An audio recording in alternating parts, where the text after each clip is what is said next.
Everybody, welcome to Pitch Night. Thank you so much for coming.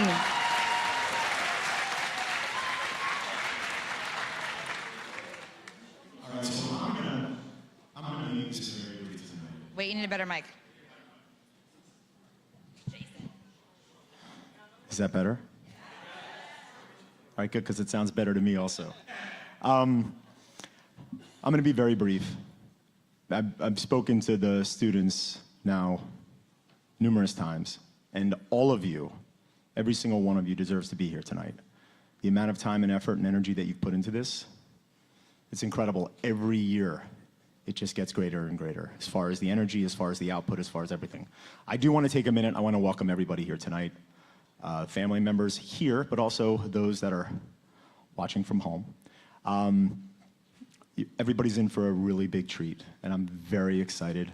I probably should have started off by introducing myself, so I apologize. My name is Michael Goldspill. I'm the Assistant Superintendent for Secondary Education here, and it's been an honor and a pleasure over the years to work with Ms. D, the Business Department, Ms. Murphy, Mr. Garmise, to build this program, and it just keeps getting greater and greater. I can't wait. You guys are going to be fantastic. Have a great night. I'm now going to hand this off to the assistant principal of the high school, Ms. Carol Murphy.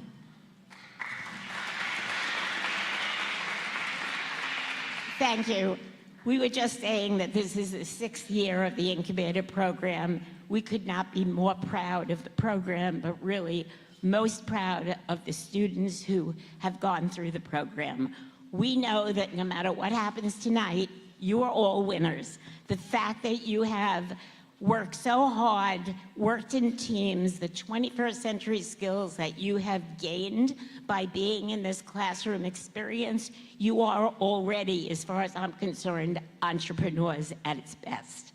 So good luck for everyone. Very excited to see what you bring to the table tonight. I do want to thank again everyone for coming out and supporting us.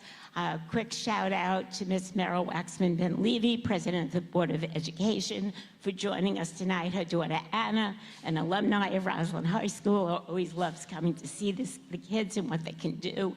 And Lee Minsky, trustee. Thank you so much for joining us tonight. We know that we could not do this program alone. It is definitely a team effort. And I want to say quickly thank you so much to the mentors and the coaches and the Sharks for joining with us in this great adventure. Right now, I'd like to introduce to you our community champion, Jason Garmise.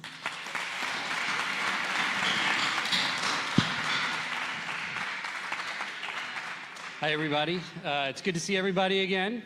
My name's Jason Garmise. I'm a Roslyn High School alum. I have 2 girls that have now finished through the system. And as Carol and Michael had said, this is our 6th year of this program. We're all very, very proud of that. So if you look around the room, you see how packed this room is, you see how hard these students have worked. That's a culmination not just of this year, but of 6 years of work really centered around Miss D. So we should all be really proud of the program and really thankful that we have Miss D to lead it for us.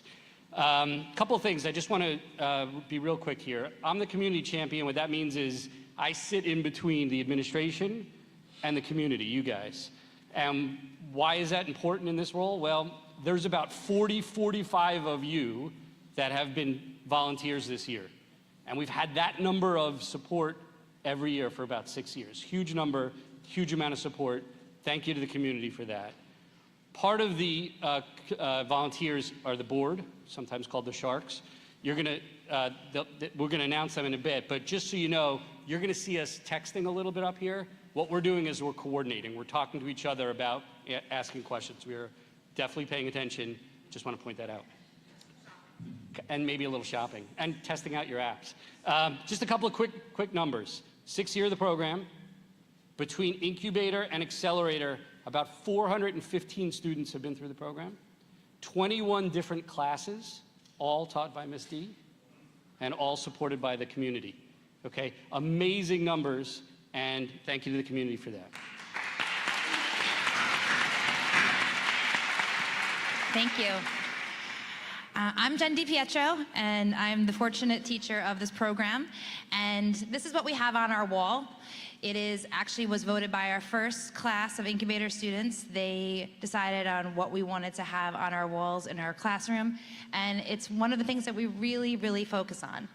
So, it's also a major part of our business program.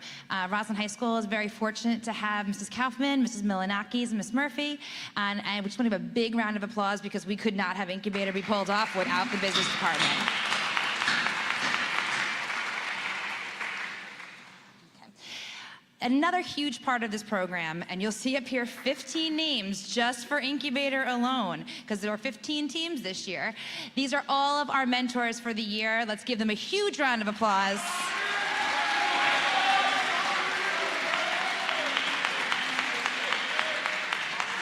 These mentors have met each week with our students via Zoom or in person. They have done everything from checking logo designs, to doing the financials, to teaching them how to pitch. All of the pieces of the puzzle come together with these fantastic mentors, so we really, really appreciate you. I'd like to now bring up to the stage two fantastic individuals. David Beck and Bobby Massari are going to talk about the Ignite Foundation. Bobby is also a mentor. David was a mentor too. We use everybody. Thanks. I'm David Beck. This is Bobby, who gets all the applause, apparently, which is fantastic. Very quickly, Bobby and I, along with Mike Mashal, are the board members of the RHS Ignite Foundation, which was actually started prior to COVID. Jason Garmize, I think during one of the meetings, prior to an event like tonight, to mention that this program was just taking off at the time, and there was a lot of potential ahead, and we wanted to figure out a way to continue to support the students who are leaning into the parents who are encouraging them to do that, because this is absolutely one of the most unique programs in the country. And I know that seems like a big statement, but it's real. What you are getting to do in this program, really stretching yourselves, getting out of your comfort zone, working in teams, challenging ideas, it's an amazing experience that when you get to college or wherever you're going in life, it is going to be something that you're going to look back on and remember. And so what we decided to do was raise some funds, and by we, meaning many of you in the audience and in prior audiences, to fund scholarships. So for the past 2 years, we've been able to award 4 scholarships, and we're here tonight to announce that we have 2 more scholarships that are going to be awarded on Wednesday night, each for $1,000 apiece, which make them some of the largest scholarships, in the entire district.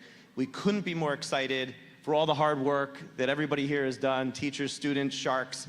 We really, really appreciate the kindness and the generosity for those that have given. For those that have never heard about RHS Ignite before, you obviously can come see us afterwards. Bobby will be here with Mike Mashal on Wednesday to give out those awards. We hope you all come, whether your kids are on that night or not. So thank you very much. Have a tremendous night, and thank you, kids. This has been awesome. Thank you.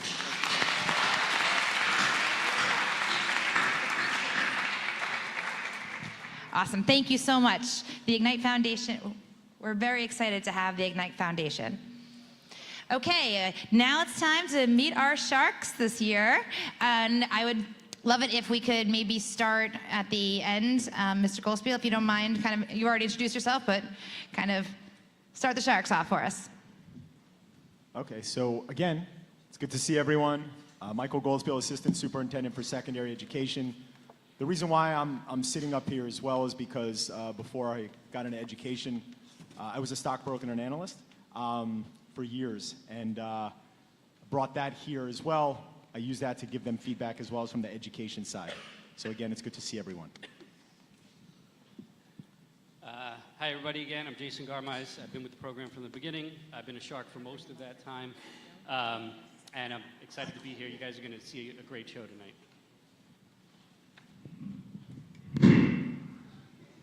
Hey guys, Lance here. First year as a Shark. This is great, and the program's amazing. I was previously a private equity investor, and now I was previously in the investment business, and now running a company with a couple different businesses. So very excited to see your presentations. I know you guys have worked exceptionally hard, and it's been really fun getting to know you through the process.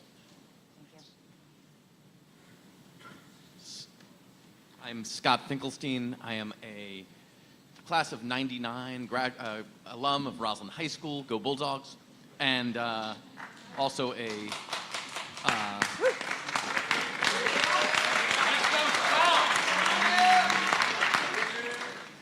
a software entrepreneur, and thrilled to be here and been with the program since the beginning, and it's an amazing ride to really watch this program blossom, and kids, you really should just be so proud of yourselves and what you've accomplished this year. Okay, let's see. Hi, everybody. I'm Marissa Mamarella. I have 3 daughters going through the school system here. One is a freshman who I hope will take this course one day. And then I've got 2 younger daughters in 5th and 6th grade. I think this is my 3rd year as a Shark. I clearly love it. I'm continuously blown away by the students, so I'm really excited to hear your pitches tonight. Best of luck. Like a lot of the team said before, you're all winners, so excited.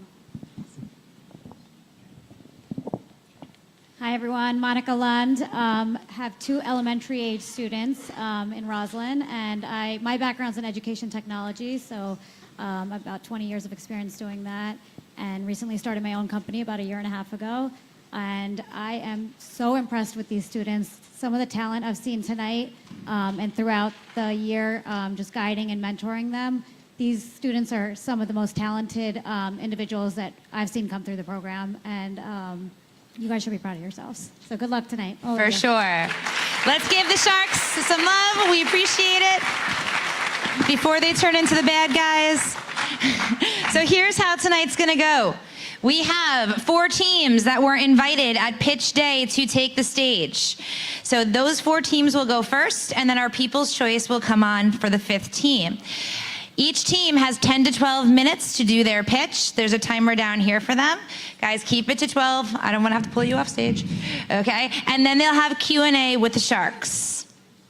So here's my moment to say how proud I am of you guys. Going from the beginning of this year, when you had to stand up there and do a 1-minute pitch, and I made you stand up there even if you had nothing to say. Yes, I'm looking at a few of you, okay?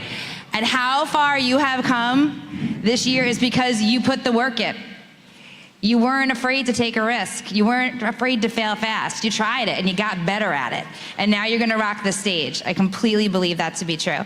So 4 teams are completely ready to rock. The 5th team has been waiting to find out if it was them. This year, we had a People's Choice of over 525 votes of Roslyn High School. Record numbers, 525 votes. And who got the People's Choice is going to come down from Ms. Kaufman. She's our KPMG auditor.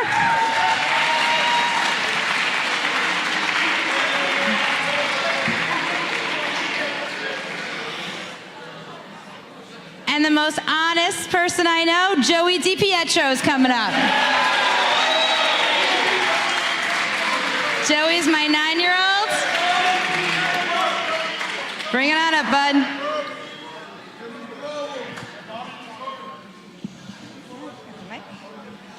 All right, I got too many things. All right, bud, you ready?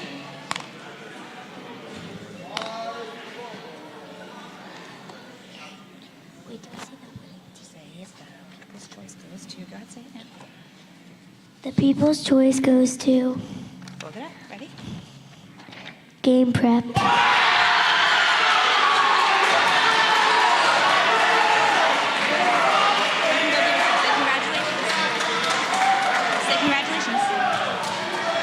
Congratulations. Congratulations, Game Prep. All right. So now grab your mentor and go to the cafeteria and practice. You can give it to them. Let's go, Game Prep. All right. Everybody else, it was a very good run, I promise you. Okay, so let's get started. Our first team to the tank is Bus Tracker.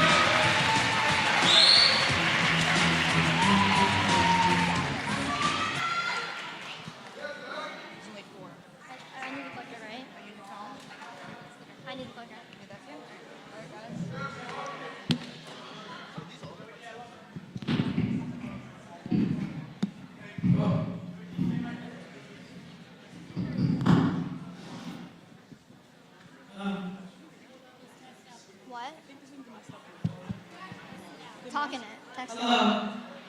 Wait. Miss D. Wait. Does this sound fine? Hers is broken. I don't think she is. I wonder why. I think. Sit down.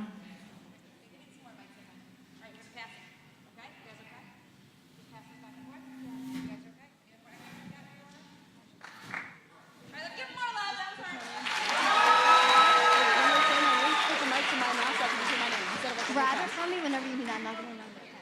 Huh? You can hear me right now. Right now? Like, okay. Okay. Yeah. Good evening, Sharks. We are Bus Tracker, and we are so thrilled to be the first group to share to you today our app. Bus Tracker is smooth rides for peace of mind. Meet our team. My name is Tanishka Kumar. My name's Diana Santos. My name is Ethan Yedad. And my name's Chelsea Zarkin. And we are the founders of Bus Tracker. Now, Sharks, we know that most of you are parents. And if you're not, I want you to put yourselves in the shoes of one. You can imagine the stress and insanity that school days can cost you when you don't know where your child's school bus is. In fact, we surveyed parents and found out that 72% of them don't know when their child goes on and off the bus. So, in order to solve this problem, we created our app, Bus Tracker, the future of school bus tracking. We provide predicted arrival times and departure times to make sure that you can preserve some sanity in the mornings.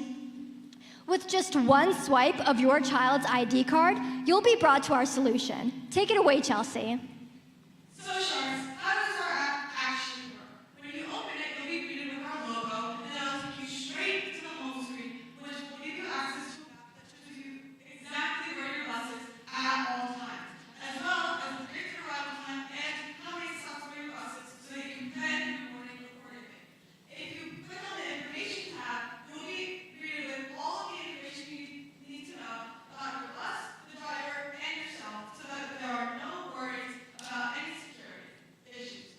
If you click on the terms and conditions, you'll be greeted with all the information you need to know about our safe firewall, as well as all of the coding that goes behind our app, so that you have no security issues whatsoever. Also, we have our lock screen, which shows you all of the notifications that you'll get with Bus Tracker, as well as our phone widget that gives you easy access to our app. And so the effect is, you get your child to the bus on time, and you'll never have to wonder where the bus is. So Chelsea, how are we unique? So, Sharks, you'll see that we have three main ideas that show you why Bus Tracker is special. First, we have our real-time notifications that give you updates on where your bus is in the morning, so that you don't have to keep going on our app to see where your bus is.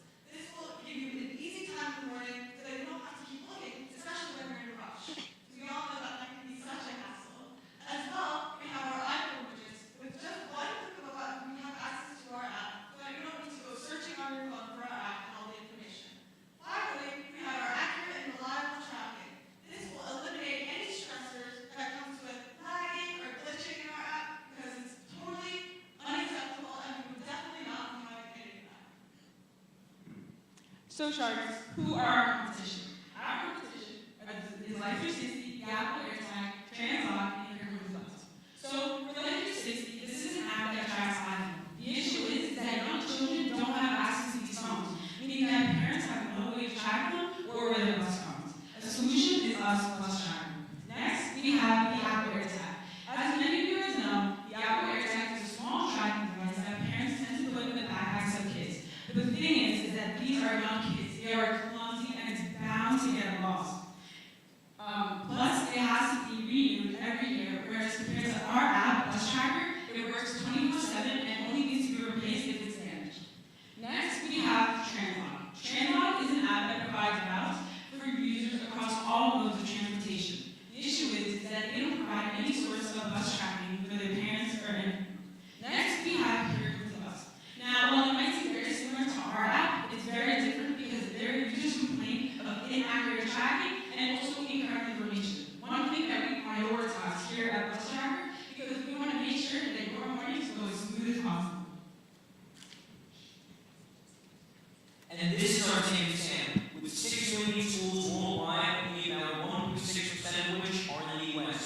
comes out to about 98,000 schools in the U.S. If we charge them a minimum of $15,000 per school, we're looking at about $1.5 billion in revenue. And looking over at our SAMs, starting with 98,000 schools, and 1.8% of which are in New York, looking at 1,900 schools in New York. Again, charging a minimum of $15,000, we're looking at $27 million in revenue. So Sharks, who are our target market? For us here at Bus Tracker, we are targeting public schools and summer camps, both being a B2B relationship with the parents being the consumers. Now, while summer camps are a part of our next step, we're still including them in our target market. So Tanishka, how are we going to address these people? I'm glad you asked, Diana. We are going to be posting on various social media platforms such as Instagram and Facebook. On our posts, we are going to be posting teaser videos in which we will be posting about the extensive coding we are doing to alleviate parents and students about any possible stress that they may have, utilizing our hashtags, Where's My Kid, Track Your Bus, and Where's My Bus At? So along with our social media, we also created business cards and stickers to have people to increase brand awareness. And this is our website visuals. On top of our marketing plan, we developed our website to further increase awareness of our app. So Ethan, what are the financials? Thanks, Aiden. So for our financial plan and pricing strategy, we plan to charge schools $15,000 for 20 buses. This allows us to scale up our pricing for larger schools and bus fleets, and also being able to charge a base price for smaller schools as well. We decided to charge the schools directly so that we have a fair equity situation, so that parents who are less fortunate don't have any disadvantage or lesser opportunity to their child's safety, wear paths, and to have more peace of mind in the morning in general. So this is our 3-year financial plan. In our first year, we expect to be in about 30 schools. So this brings our gross revenue to about $450 and our net income to about $110,000. In our second year, we expect to be in around 50 schools, which brings our gross revenue to about $900,000 and our net income to about $250,000. In our third year, we expect to move into camps as well, which will bring our gross revenue and our net income up a great majority.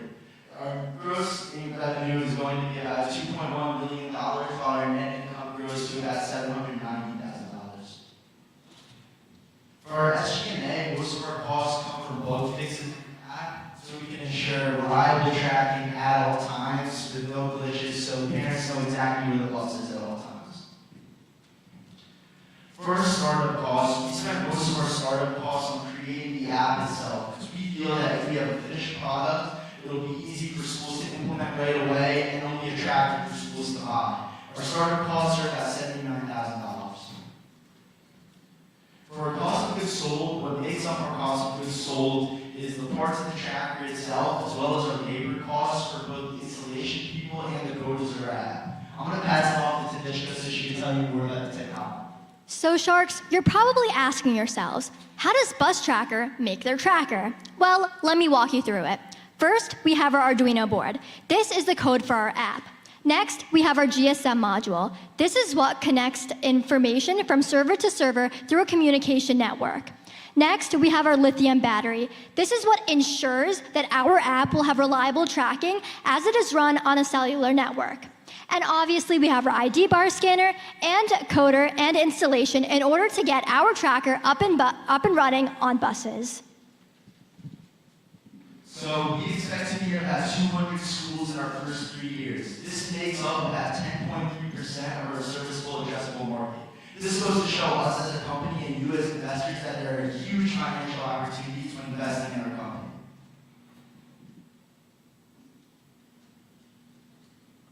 Okay, so for our MVP test, we held a focus group of 13 Roslyn parents to see what their thoughts would be for our app.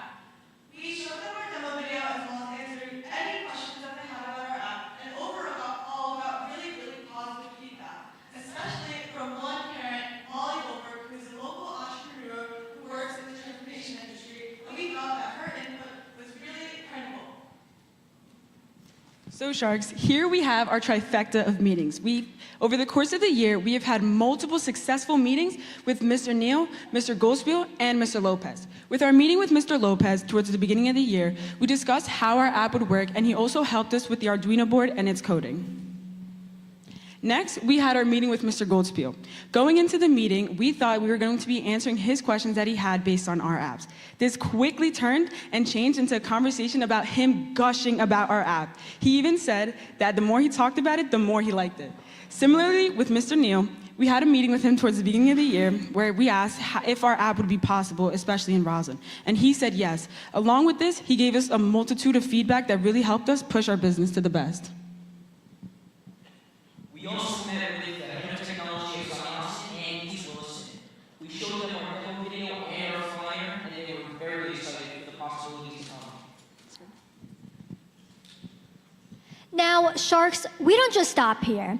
In the past summer, I was a camp counselor to 2- and 3-year-olds. And when I tell you the amount of stress these tiny humans put on me, trying to put them on and off the bus every single morning. So we decided that in order to make our business go year-round, we are going to be supplying our services to summer camps. And in order to see if our product would be viable to summer camps, we had a meeting with Will Pierce, the founder of Pierce County Day Camp, which Diana will talk you through. So as Tanishka said, Will Pierce is the director of Pierce Country Day Camp. We had a meeting with him to discuss whether our product would be possible during summer camps. Again, all we got was positive feedback. He was telling us how our app would work in summer camps, which really helped us. Even over here, he said that summer camps would be Bus Tracker would be a great addition to all summer camps. So Sharks, to wrap it up, why should you vote for us, Bus Tracker? Here we have our UVP, which gives users all the features they need to run through our app efficiently. Next, we had positive meetings with Mr. Neal, Mr. Goldspiel, Mr. Lopez, and Will Pierce, who all helped us create our app and further our progress. Next, we had a positive MVP test, which gave us positive feedback about our app and ensured our app's validity. Finally, best for last, Sharks, for us here at Bus Tracker, we are projected to earn $2 million in revenue by our 3rd year. So Sharks, we just want to thank you for listening to our pitch. Miss D and Jess, we couldn't have done this without you. And Sharks, next time you can't find your left shoe when you're trying to get all these kids out onto the bus, I want you to think of us, Bus Tracker.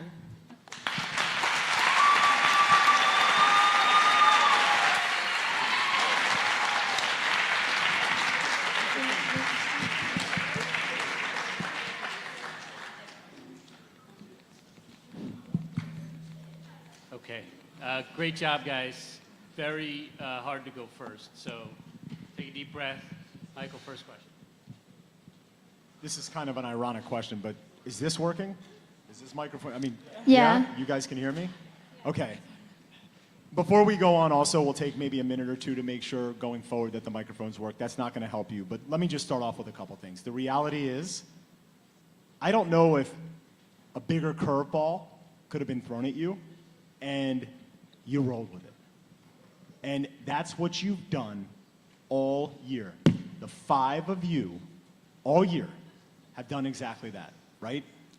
At times, whether it was me, whether it was Mr. Lopez, whether it was Mr. Neal, we'd ask you questions, and it was refreshing because your response would be, you know what, we don't know that, we'll get back to you.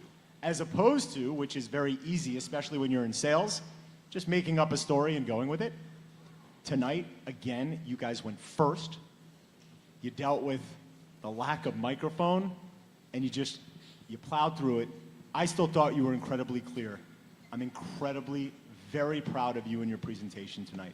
Excellent job, really. Congratulations. Thank you. Scott?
reason why we held interviews with the Syosset and East Williston School District was to see the size of the market. So East Williston is a smaller school district, and Syosset is obviously a lot larger than Roslyn. So this gave us basically a small, medium, and large range of schools. So through our interviews, we got to know that price really wasn't an issue for these schools due to funding. And a lot of these schools said that if they perchance could not afford this product, there's other fundraising and stuff that they could do, but that it was definitely a product that they wanted to have, and they would probably go to any lengths to buy it.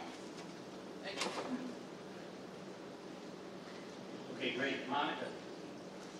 Great job, guys. I echo what everyone said in terms of all the hard work that was put into this. What I love is that you guys took all our feedback from January to April and you applied it tonight. And it was very visible that you did that, including all the market research you did. So hats off to you guys for putting in all that effort. The UVP was very clearly laid out. I like that you guys expanded the target market past school districts and camps. We had talked about that last time, and even went and interviewed someone at a camp. I thought that was awesome to hear. I think the feedback that you shared with us tonight was really helpful. The one question I have for you guys is, you mentioned 15,000 school districts and everyone loving this, and I can see why. But if your startup costs are $80,000 to develop this, what is stopping a school district to develop this themselves as opposed to paying year over year $15,000 to Bus Tracker? What makes you guys unique in terms of what you're creating here, and why would a school district not want to do this themselves? I think our job in creating this app is so schools didn't have to do that. So schools had an option to be able to track buses at the college, multiple districts, and Roslyn, and other districts. Everyone uses different technology to track buses on an administrative level. We want to be able to mainstream bus tracking so that everything's connected, so that bus routes or different bus fees are all connected, so that there's no interference in bus times or bus routes or any school days. Thank you, guys. Lance. Hey guys, so first of all, echoing all the sharks, great job. The way you guys took feedback was excellent. Some of the things I saw you guys do was you brought a tagline up front, which was great. You got the problem statement up front, 72% of parents don't know where their kids are, which is good and scary. And separately, I love the fact that you guys reached out to multiple different target markets. So first of all, amazing job, guys, and clearly well researched. Just one little question I have as you guys think about building out this business. Just talk to them about how implementation works practically, and the idea that you're going to be able to handle your group to all of a sudden having 30 different of these things implemented, and how's that going to happen? How are you guys thinking about implementing? How do you about managing that? Because yes, managing one is easy, two is easier, of course, just each one is easy by itself, but 30 of them is a lot.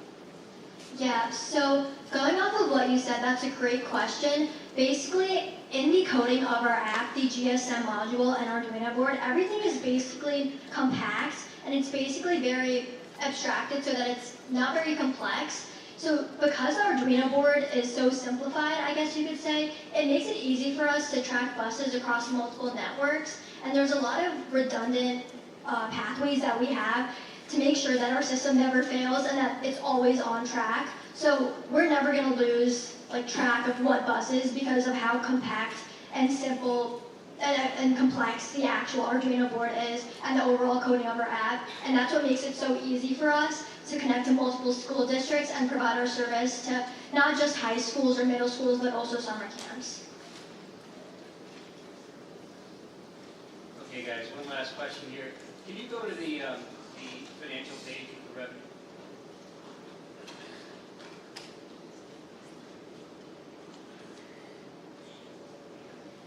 Yeah, great. I'm not sure who I'm speaking to, but the question is really about, first of all, just so the greater audience knows, this is the third time these folks have presented to us. We spoke to them in January, they had MVP pitches. We spoke to them about a month ago to decide who would get through to this night. And now here they are again, facing off with us, using our feedback, which is very clear that you have baked that into your process, which is outstanding. But also, in the month or so since we've last seen you, you've developed things further, and you've sort of tightened up your tour. That's really clear to us on this side. My main question here is, I love the idea that you're now incorporating camps into this. Okay? Walk me through how you came up with that idea. And, you know, a lot of our feedback during the course of the year was people like Michael Goldspiel or other school administrators might be difficult to have them sign off on, you know, a new vendor or an allotment. It's possible and probable the camp process would be easier. And so not only was that diversify your revenue stream, it might be a quicker route to get. So I think that's a great idea.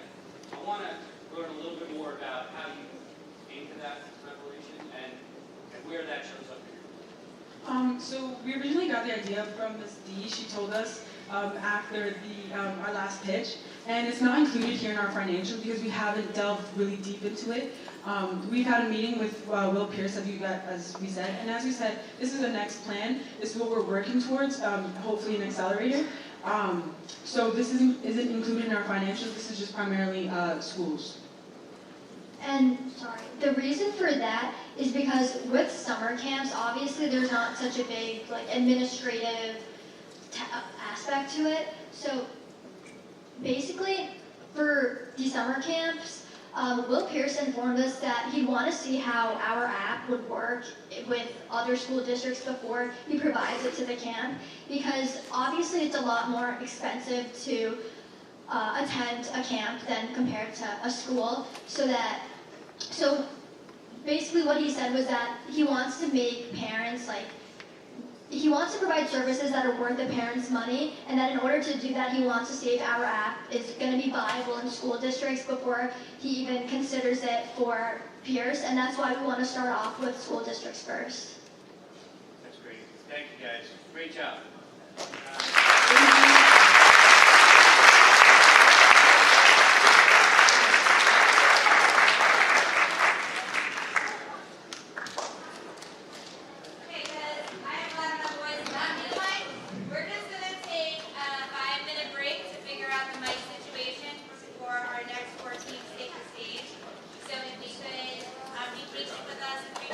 We have a lot of things going on with the live stream and everything else. We're just going to take a 5-minute break to get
Bus Tracker for fighting for that with a smile on their face.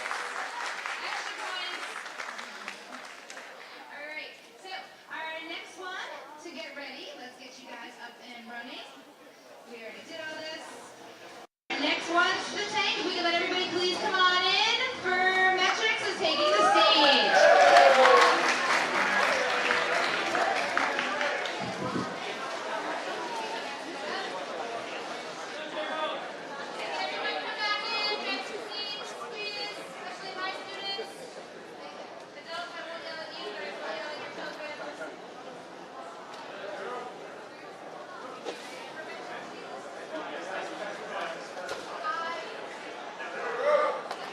Hi. Okay. Check.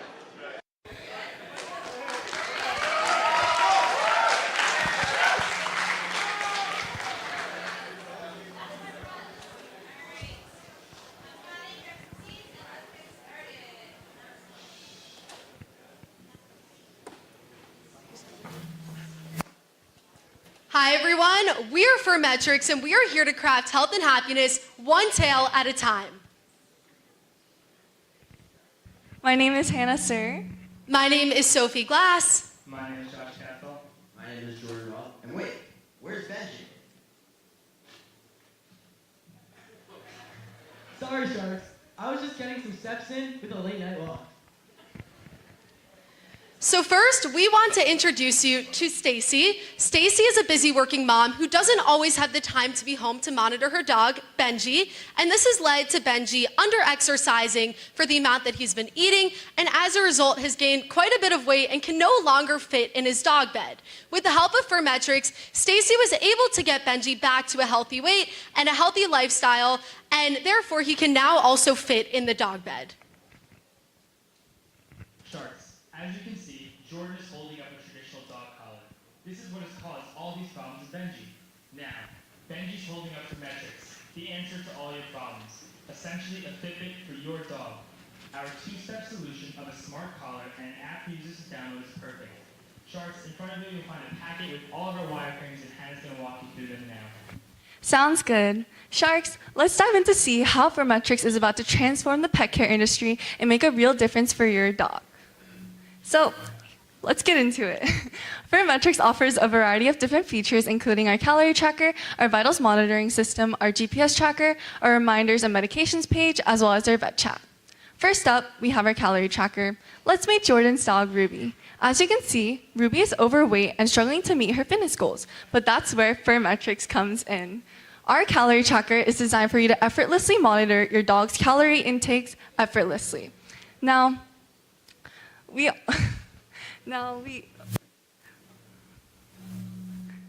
also have our vitals monitoring page where we created a comprehensive vitals monitoring system for you to also see your dog's metrics, vitals, health trends, data, everything. Now, during our PFA pitch, about 38% of our parents expressed keen interest in these two features that we decided to highlight here.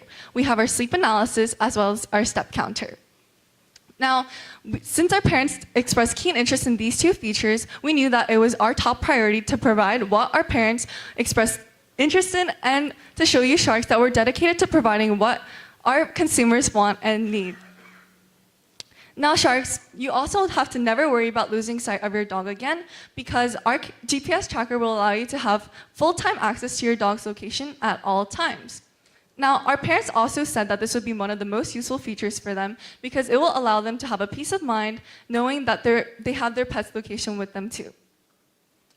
Now, busy lives demand smart solutions, and that's where our reminders page will come in handy because all you have to do is input your tasks that you want to complete for the day related to your dog's activities, such as taking them to your vet appointment for your dog or never forgetting to feed them your dog's medications, because it will send you a timely notification just like that. It's essentially like having your very own personal assistant, and who wouldn't like that? And to help you stay even more organized and productive, we have a one-page medications page that has all the medications that your dog needs to take all on one page to make it convenient and simple for your use. Josh, tell us more. So, Sharks, why us? Our UVP is personalized health plans utilizing AI recommendations.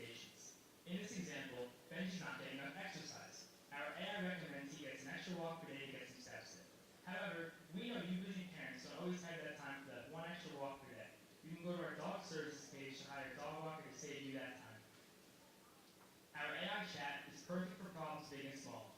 It has access to all the recently analyzed data to help you with any problem you may encounter. If you feel this is more of an emergency, you can click the button in the top right to indicate this is an emergency. Of course, we will confirm with you that this is truly an emergency, and once you click that yes button, we will bring you to a chat directly with your vet. Sharks, it is this easy. You can do all of this from the comfort of your own home. All right, so now that you know who we are and what we do, let's talk a little bit about pricing. So firstly, the collar is $99, and we came to this figure through cost plus pricing. Then we also have a subscription model, which we developed through anchor-based pricing, and through this we have the Pup Starter plan, which is free every month. We also have the Pro Paws Plus, which is kind of the middle of the road plan and costs $9.99 a month, and we have the Premium Whip plan, which is $16.99 a month, and the idea behind this is that we truly do have a plan that suits every dog owner's needs. Based on some advice we got at our last pitch, we recently spoke with Mr. Garmeister and added a new layer to our company. These 15 unique data points that will be collected throughout our app we are going to use to partner with these three industries. We are going to create mutually beneficial partnerships to ensure long-term success for both us and these industries and companies we will partner with. So Sharks, you may be asking, who exactly are we targeting? We don't want to limit ourselves to a certain class or a certain income. And for that, we're targeting dog lovers in general, because every single dog lover would benefit off buying a Furmetrics collar. So right now, we are just on Instagram, but we'd love to expand to other social media platforms such as TikTok, Facebook, and also Twitter. Here's what we've been up to at Furmetrics recently. Some of our hashtags are Wellness Wednesday, Fur Real, and Furmetrics Fridays. And we'd love to partner with professional sports leagues such as the MLB and NBA and also the NCAA so that you can represent your team with your dog's collar as well. So we have the app, we have the marketing, but how do we ensure that our app is actually used by the consumers?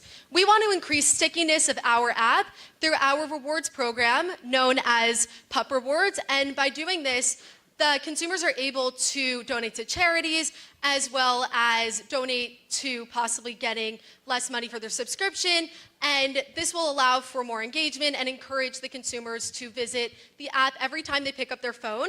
We also want to increase engagement by allowing our consumers to sync their Apple Watches or Fitbits to our app so they can essentially compete with their dogs in fitness, because let's face it, our dogs truly are a part of our families, and we want to ensure that we're taking that into account. Here's our Furmetrics color palette. We use these hex colors for brand recognition as well as for marketing design. So let's talk about Furmetrics' profile as a company.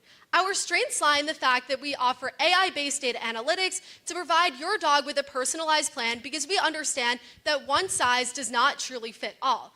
We also allow for accommodating the on-the-go lifestyle, as you can track your dog's vitals and analytics from anywhere. Our weaknesses lie in the fact that we are only targeting dog owners. We are not targeting pet owners throughout the whole industry, so this kind of limits our market, but we believe that this is important for the developmental stages because we really want to hone in on what we're doing. Our other weakness is due to the fact that we are really developing, and we are a startup company, so we need to go through trial and error processes to really perfect everything that we're doing. Our opportunities lie in the fact that the pet care market is truly expanding quickly. The CAGR for the pet care market is 8% from 2023 to 2030, so there's a lot of opportunity to grow in that way. And our threats are competing with established competitors, as well as the fact that we don't have a lot of brand recognition because we are just starting out. So let's take a look at Furmetrics and extrapolate it into the competitive world. So firstly, we can see that Furmetrics has a lot of competitors. And while you may believe that this is a bad thing, it's actually positive because that means that there's a lot of demand for products such as these. And you can see also that Furmetrics really surpasses everything that the competition is doing. We have the GPS tracker, we have the activity tracking, but not all of our competitors have the medication tracking. They don't have the AI analytics the way that we do. And we also allow for services to be done through Furmetrics. So overall, Furmetrics is the best option to any dog owner to really maximize their dog's health. So Sharks, here's our TAM. There's about 124 million houses in America. After narrowing it down with households with dogs, as well as dog owners who spend over $500 annually, that'll give us around $5 billion in revenue. after narrowing it down even more with dog owners who say they want a health tracking device, it'll give us about $3 billion in revenue. So, for metrics, we did our MVP test. We went to Pets Plus Plus, and we asked 30 people 3 questions. First question was, which features would you find the most useful on the Metrics app? The GPS tracker and the reminder, the vital tracking was very liked, along with the reminders and also the family engagement. Our second question was, which subscription would you most likely buy? Based on our anchor-based pricing model, almost 50% of people chose the $9.99 version, which is what we were looking for. And our third question, on a scale of 1 to 10, how helpful would Metrics be for you? 6 to 8 was 70% of people, which is very good because it validates that people want our product. So Sharks, the big question, how are we going to make money? Metrics has 5 revenue streams: the collar, the subscription, the ads, the design partnerships, as well as a new data capture feature. Let's take a look at our 3-year profit profile. In year 1, we are hoping to break even in the middle and make about $50,000. Year 2, we are shooting for about $250,000, and year 3, we're hoping to cap at about $650,000. We're looking to spend about $100,000 on startups, and about 80% of that will be going to ongoing marketing costs. Sorry, excuse me, they'll be going to development costs. Now, Sharks, this is big technology. We need to make sure this is working seamlessly for you and your pub. We have to make sure our users experience the best possible thing when they're on our app to ensure they'll keep coming back to us. Year 1 SG&A, we're going to be spending about $150,000, and $90,000 will be going to ongoing marketing costs. As you can see from our competitive slide, we are not the first people to do this, but I hope you recognize that Metrics does it like no one else. We have more features, and we need to make sure our name is continuously getting out there and everyone knows to come to us. All right, Benji, let's wrap it up. So Sharks, just to recap everything we've done so far. We have our UVP, which is personalized health plans. We have 5 different revenue streams. Yes, Sharks, you heard me. 5. We have many features on our app. We're marketing heavy through our social media as well as design partnerships. And for pricing, we have our $99 collar plus our anchor-based subscription model. So Sharks, where can you contact us? You can reach out to us on Instagram, you can email us, and you can check out our website. We'd like to thank our mentor, Arthur Mosh, and Ms. T. Pietro for being with us every step along the way. And we wouldn't be where we are today without them. So who's ready to get all paws on board? Thank you.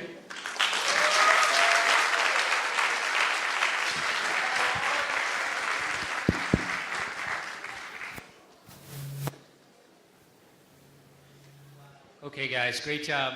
Marissa.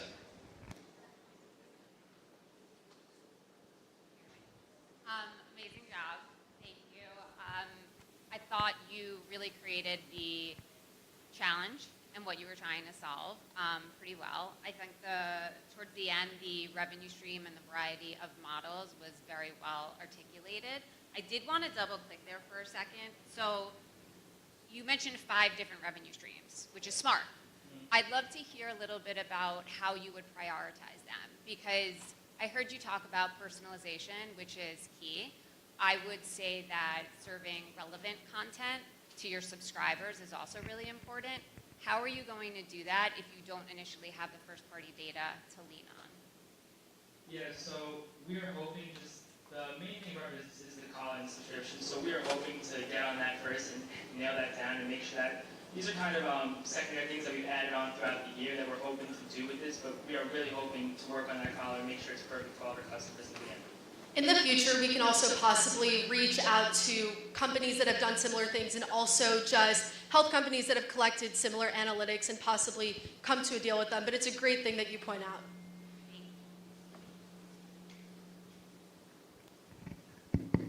Okay, great.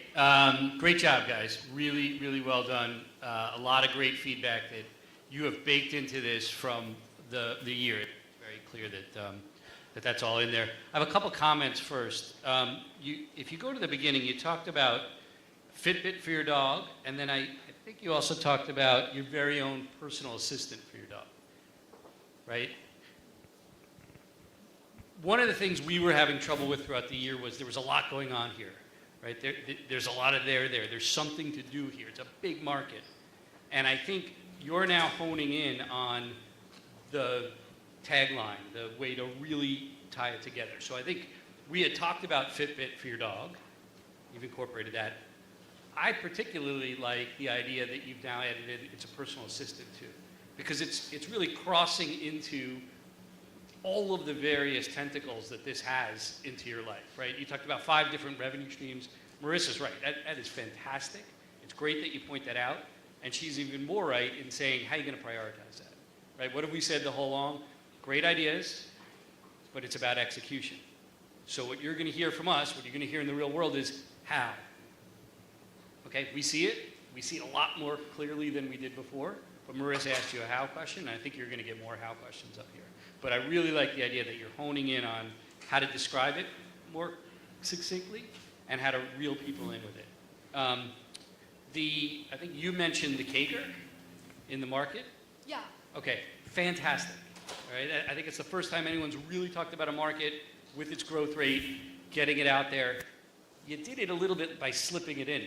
I would like to see a whole page on it. You have a big TAM discussion, you have a big SAM discussion, but you guys are hitting an enormous market. Your TAM is big, right? You have a huge opportunity here. You guys have done a great job of honing it, saying how you're going to play in that market. And then you went further today, further than you've gone before, and said that market isn't just big, it's growing. And you quantified it. That was fantastic. That is what people want to hear on this side of the fence, okay? So great point there. And then my last thing is, I think you were talking about tie-ins to, you know, if you want a dog walk or something. If you could just flip to that page. Oh, yeah.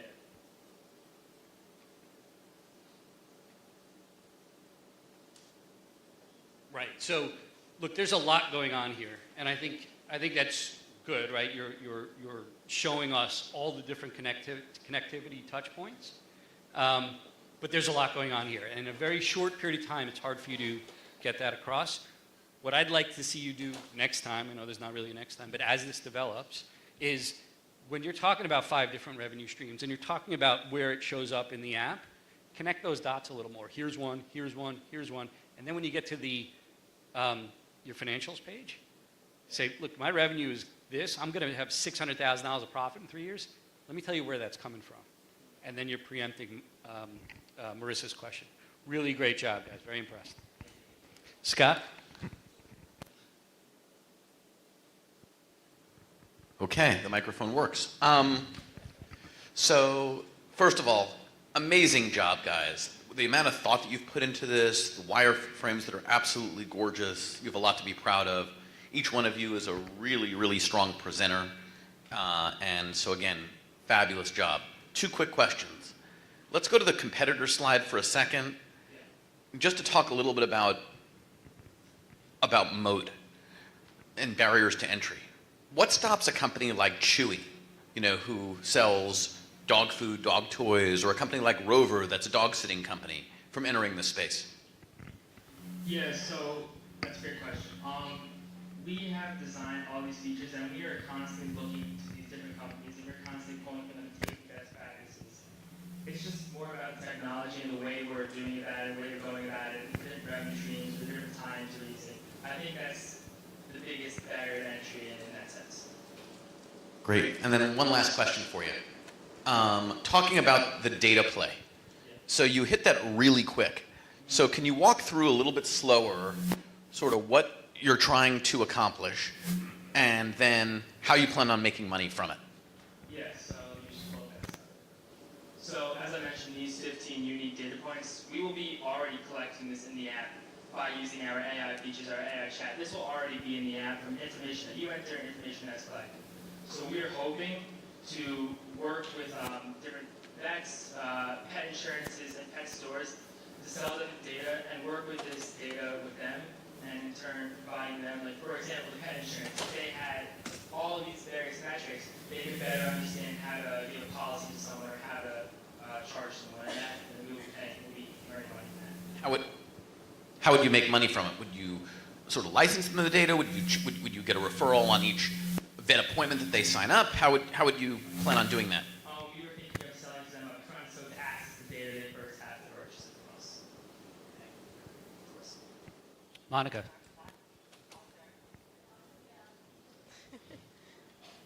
Great job, guys. I love the intro with Benji. That was very cute and engaging.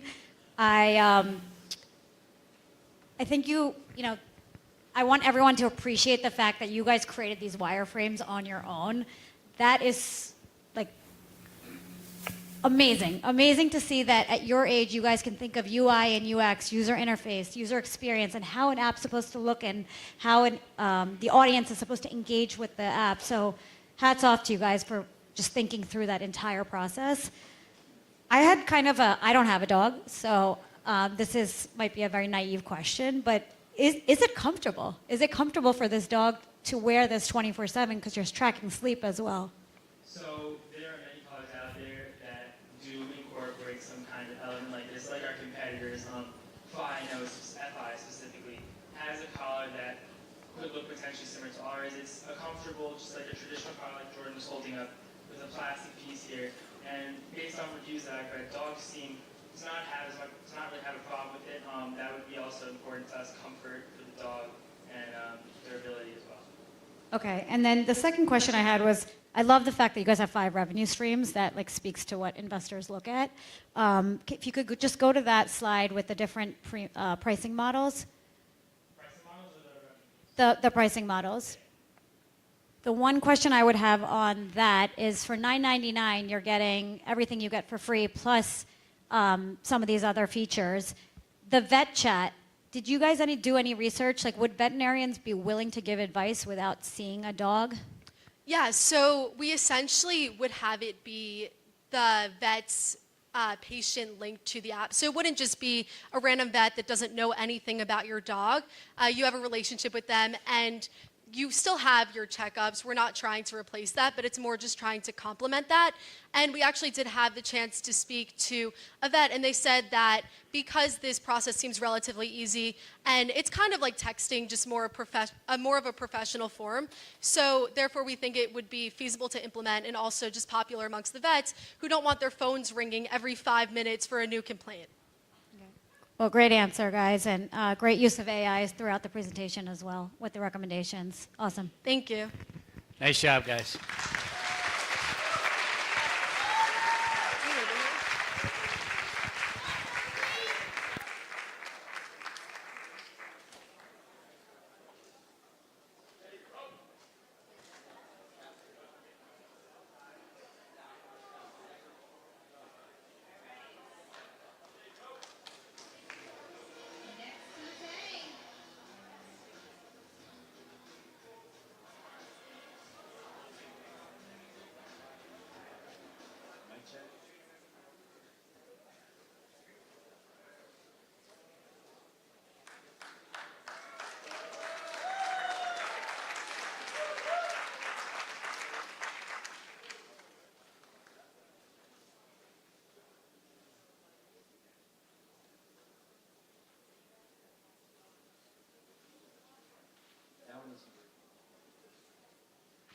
Test. Oh. This.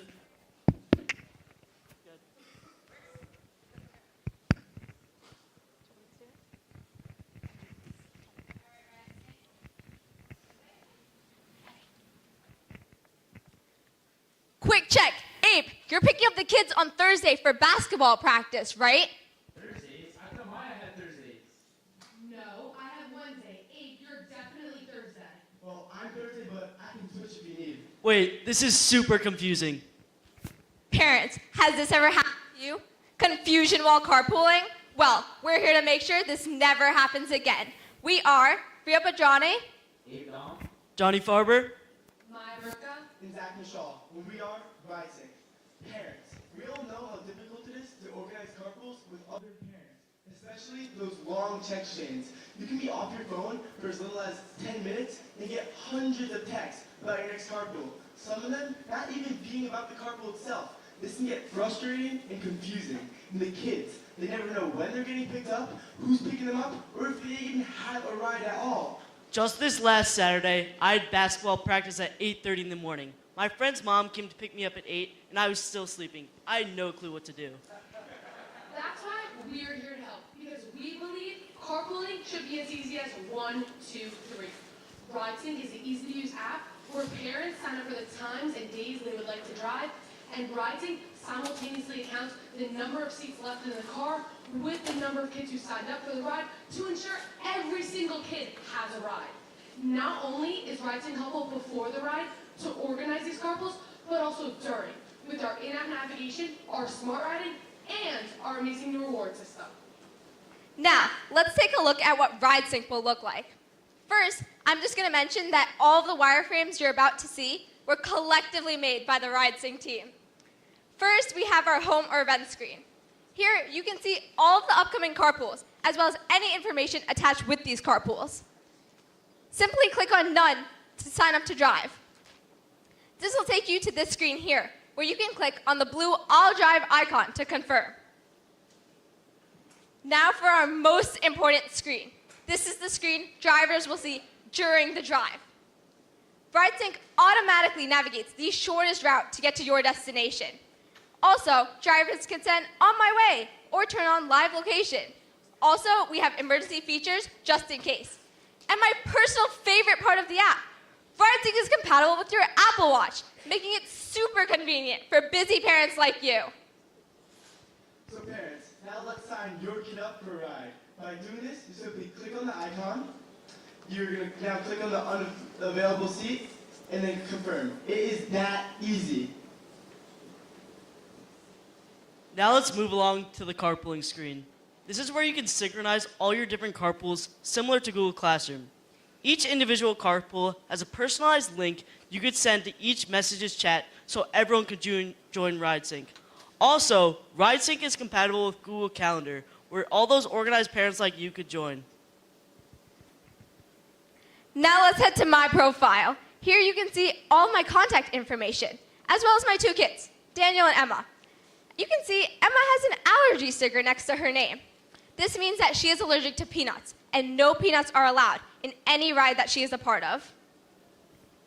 Hey Rita, did you add me to your friends list? Wait, what's that? Well, it's a page where you can see all your friends' profiles, and all you have to do is click on their name, and you'll be able to see their contact information, such as their phone number, their email, and the amount of seats they have available.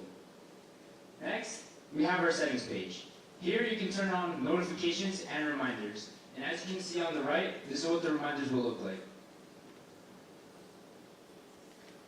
Oh my God, did you guys see? I drove the most amount of times in our community this month.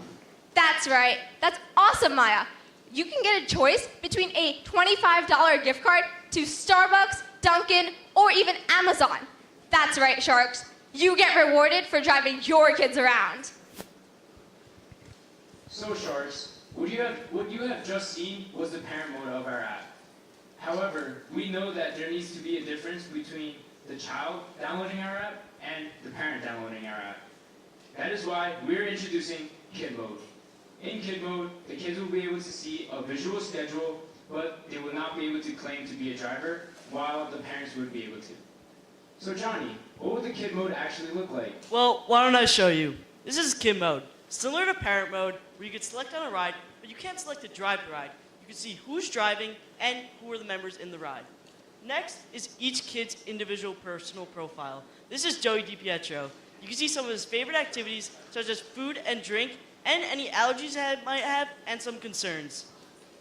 So this is great, but Johnny, how are we making money? Thanks for asking, Zach. We're using anchor-based pricing with 3 subscriptions, Basic, Premium, and Ultra. We found our Basic to be free, so everyone can access our app. Next is our Premium. This came to $20. This includes live location and notifications for the drivers. Next is our Ultra, which came to $34.99. This is where parents can access private chats and reminders for the driver. Our UVP, carpooling simplified and streamlined, your carpool companion, RideSync. Now you might be asking, how do we test our problem? Well, the first thing we did was we had our PFA pitch. Through this pitch, we gained valuable insight. The next thing we did was we created business cards, stickers, and even keychains, which you Sharks have in the envelopes in front of you. With all 3 of these things, we were able to educate and inform even more people about our app. The last and most important test we did was we utilized the community and people around us, and we created flyers, which went home to the elementary school kids. These elementary school kids gave them to their parents. On these flyers, which again, you Sharks have in front of you, is a QR code. On this once you scan this QR code, you are sent to a link with a survey of questions as well as our demo video. The demo video tells you all about our app. Then you fill out all the questions, and we received 120 responses, and we are still counting. Now Rhea and Abe, can you please tell us what responses we got from the survey? So what did we gain from our MVP test? Well, the first question we asked was, what challenges have you faced while organizing these carpools? And most of the answers were that it was very confusing or that it was hard to track. And the second question we asked was, how likely are you to transition from messages to our app? And most of the answers were from the 3 to 5 range, with most of them being 5. This shows that they are willing to transition to our app. Now, what actually motivated these parents to make the switch? We asked parents to rank their top 3 most requested features. The results? The easy-to-use design, the On My Way notifications, and the reminders before your drive. This helped us decide which features to allocate in each pricing model. The last question we asked was, what is an appropriate price for our app?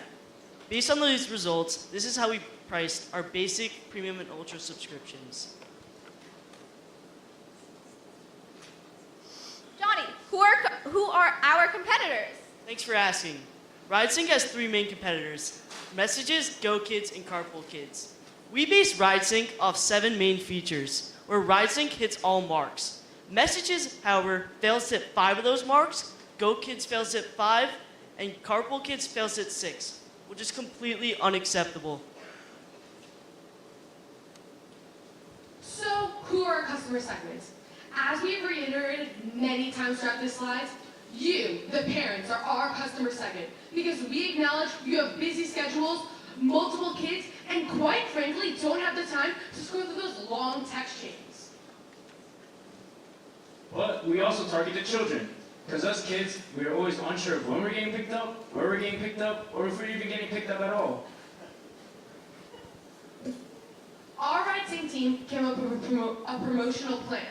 This promotional plan occurs around the time of back-to-school season. It occurs around this time because we acknowledge that's when carpools begin to form. Implementing this promotional plan at this time ensures that every single parent that wants to sign up for RideSync has the ability to do so. Interlinked with the idea of promotions is our marketing. We use 3 main platforms for our marketing: Instagram, Facebook, and TikTok. We use these 3 platforms because we acknowledge that's where our target market is located. On the next slide, you'll see 5 example posts we have created. Not only do we inform and educate our followers about what we are doing, but also make sure they're involved in the process. That's why we posted our survey on our Instagram in the link in our bio to ensure all of our followers that want to fill out our survey have the ability to do so. We also created 3 different hashtags: RideSync RHS, Sync Together, and Carpool Companion. So, who is our total market? We took the families in the US, 123 million people. Then we took 40% of that number, which is that families that have children under the age of 18. Then we took 80% of that number, which is children that participate in extracurricular activities. Then we got around 40 million people, around $740 million in revenue. Then we took that 40 million people to find our serviceable market. We took 6% of that 40 million people, which is the amount of people that live in New York, which is our region. Then we got around 2.4 million people, around $45 million in revenue. And we got all these numbers in the United States Census Bureau. So Zach, what are our costs gonna look like? We're going to spend around $83,000 on our startup costs, with 90% of that going right to our app development, because we want to make sure our app is as easy to use as possible. And for our SG&A, for our first year, we're going to spend around $30,000. Our second year, we're going to spend around $73,000. And our third year, we're going to spend around $147,000. So, where is this money going? Well, 58% of that is going to go to social media marketing, with the majority going to Facebook marketing, because that's where the target market, or the parents, are. Around 7% will also go to our new reward system. So what are our first 3 years gonna look like? For our first year, we're going to make around $100,000 in revenue and $50,000 in net income. For our second year, we're making $300,000 in revenue and around $180,000 in net income. And for our third year, we're going to see our biggest growth, getting $600,000 and $380,000 in net income. In summary, RideSync is a digital carpooling app that helps you create a visual schedule to organize all of your upcoming events. Using data from our MVP tests, we're sure that RideSync will be everyone's carpool companion. Hey guys, did you get the notification on RideSync? My mom's taking us home after pitch night?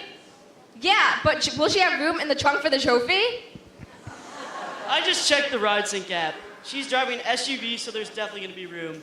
Perfect. Wow, RideSync makes it so easy. Sharks, we want to thank you for coming out here and giving us this incredible opportunity. We'd also like to thank our teacher, Ms. DiPietro, and our mentor, Kathy Goodman, for teaching us everything we know, and we're open to all planned questions.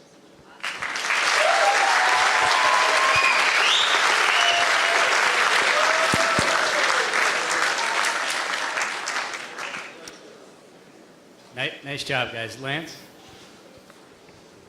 Hey, guys. So first of all, great job. As we've seen you guys, as we talked about before, since January, and you guys have certainly taken the feedback, and it's really great, guys. I noticed, for example, you incorporated the reward system we talked about for the parents, which is great, because parents are competitive, and it's nice to see that incorporated. So that's cool. Two questions. One is, let's do the first one or the second one. Key to this app is community building, sort of getting that initial cohort built, and then retaining that cohort. How are you guys thinking about actually building that initial group of drivers? So first, all of our parents are obviously carpooling us all day long. Like my brother over there, my Uber driver.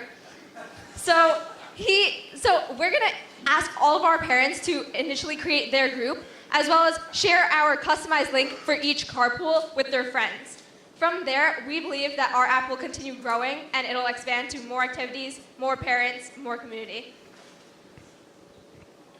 Thank you. And then the second question is just from a safety perspective. You know, I'm a parent, and how are you going to protect my child from somebody signing up for this app who's not a good actor? So as we stated before, we are going to create a customized link for each carpool. So the parent who creates that link, who creates that carpool, will then send that link in their group already. So you are only allowed to use the app and join that carpool if you had been invited. Thank you. Michael? So, no, I've never left my kid somewhere and forgot to pick him up because the text chain was too, no, it's never happened. So, I just wanted to put that out there first. I hope he's watching at home. I hope he's home. But I have a bunch of feedback, so I'm going to be quick. Rhea, your energy is just absolutely contagious and unbelievable. Johnny, you are so steadfast when you present, and I really, it works. It really does. None of you look behind you during the entire presentation. Maya, I haven't forgotten about you. You are so sure about everything that comes out of your mouth. It's quite impressive. And Zach, not only the verbal, but your nonverbal cues as the rest of your group presents, whether you're thinking about anything else or this, it looks like you're completely engaged. And Abe, again, just the energy throughout the presentation. All of you brought something different is what I'm trying to say, and it works. And it was wonderful. Your slide deck is crystal clear. I also loved how you brought humor in and out throughout the entire presentation. And it was kind of like an undertone. It wasn't, you weren't in the spotlight throwing out a joke, because if it fell flat, you'd be embarrassed. It was like you threw it out there, and then you kept rolling. It was really, really thoughtful and well done. I do have one question. The update that stood out to me, and I actually turned to Jason at one point, you have the kid mode now. Can you talk about that a little bit? Why? Why'd you go there? And just give us a little bit of history about it. So we realized, what happens if the kid is just on their phone and accidentally signs their parent up for a ride. That just makes even more confusion, which is the exact opposite of their goal. So that's when we decided kid app. So now they know who's picking them up, they know when they're getting picked up, all that, but they can't sign their parent up, mom or dad, for a ride. It's extending to all confusion. And also, the parents aren't the responsible ones, the kids are. So we want to make sure they're getting the notifications so they're ready to be picked up so they can't forget about anything, like I did last Saturday. Fair enough. Excellent. Really well done, guys. Thanks. Marissa.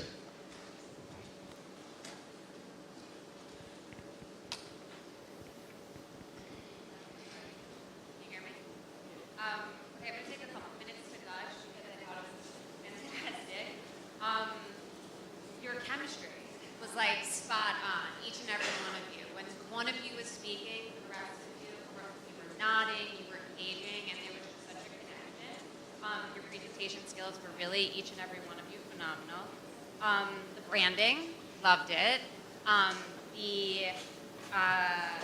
Again, like, it spoke to me. It's the story of my life. I have 3 kids, and I'm like a hot mess. So, really, I think it speaks to so many of us. You also thought of so many different things between the ease of use, the coordination, the reminders, I think, awareness to the children and the ease it brings them to know, like, who's picking me up or who's picking me up from home? How am I getting home? What car is it? When they run outside, they want to know. It's a black SUV or whatever it is. The allergy label, I'm a mom with kids with allergies, and the reward system I thought was genius. I would love a free Starbucks. The parent-kid moan too, like another amazing attribute. And then lastly, Lance touched on this, but again, like it works if your whole carpool is going to use it. So I think the connection between the referral to it, and maybe that's a connection to the rewards program would be key. So I'll get to my question now, and it's really just like knowing what you know now. Would you have done anything differently along the way? I'm just curious. If I can jump in, you mean like throughout our journey of creating this app? So we started off in the MVP test, just no rewards at all, and I think it was Lance that gave us the idea. Okay, so you have people that know in your app. How are you going to keep them there? How are you going to keep them from going back to messages? So we did that by the ease of use, obviously, but more importantly, the reward system. Personally, if I was using this app, this reward system would keep me in. It's easier. This app is now easier to use, and now I'm getting some money for it. So I was like, why not? And also, I'd like to build off what he said.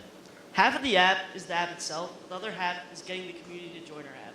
So the great thing is I wish we did the reward system earlier, as Lance said and Zach said. So that would be great, because we would have got that, and we got more responses from the Sharks to build our app even further for this pitch. I guess it's me. Scott, go ahead. 2 quick questions. One around pricing and packaging. Could you go to the slide where you have the competitors listed? So the only thing that was a little bit confusing about this slide, to me, was that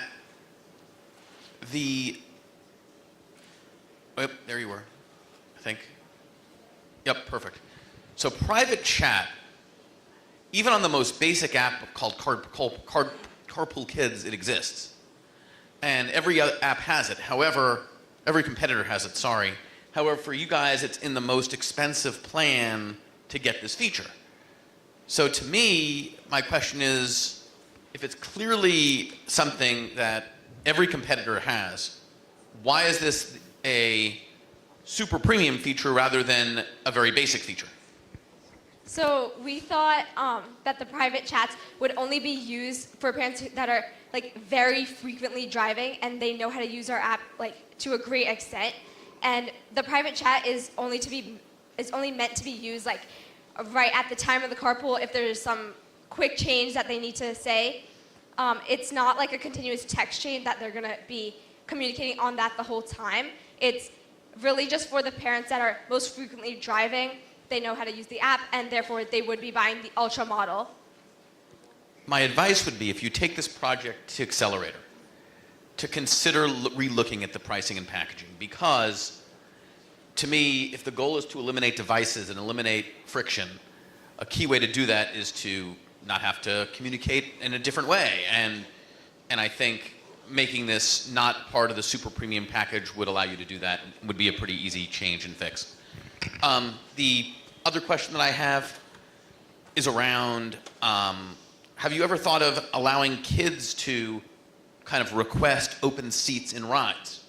So Ria's mom is driving, Zach needs and she's going to soccer practice or,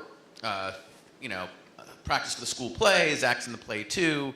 He requests, a ride to be picked up to go to the play, and your mom gets the notification, and if she knows Zach and knows, then she could accept him and give him a ride. I definitely think that's definitely something that we actually have thought about putting in the future. We've seen this in other apps. However, we've seen this in some. Sorry. Something we're discussing, but I'm trying to think of something to say. I'm trying to explain this in words. Sorry.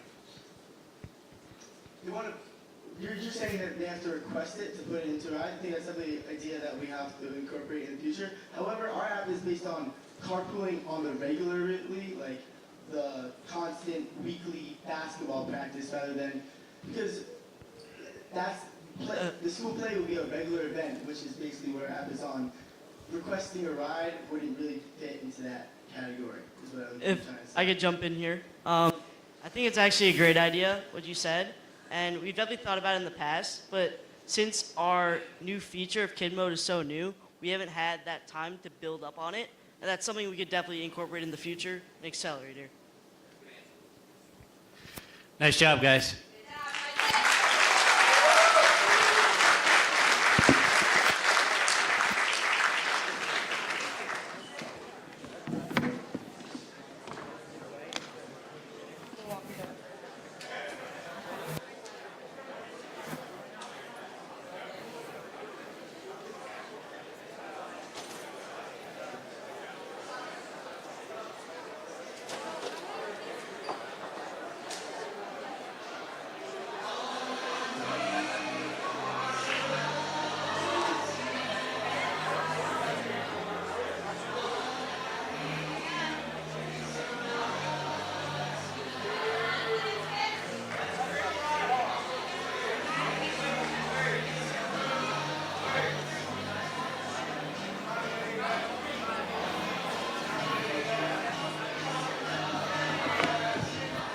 Test.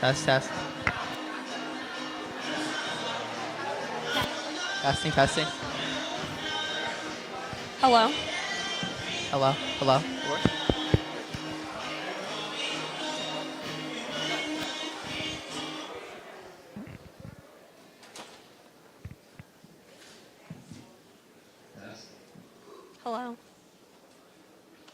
Hey Sharks, great to see all of you again.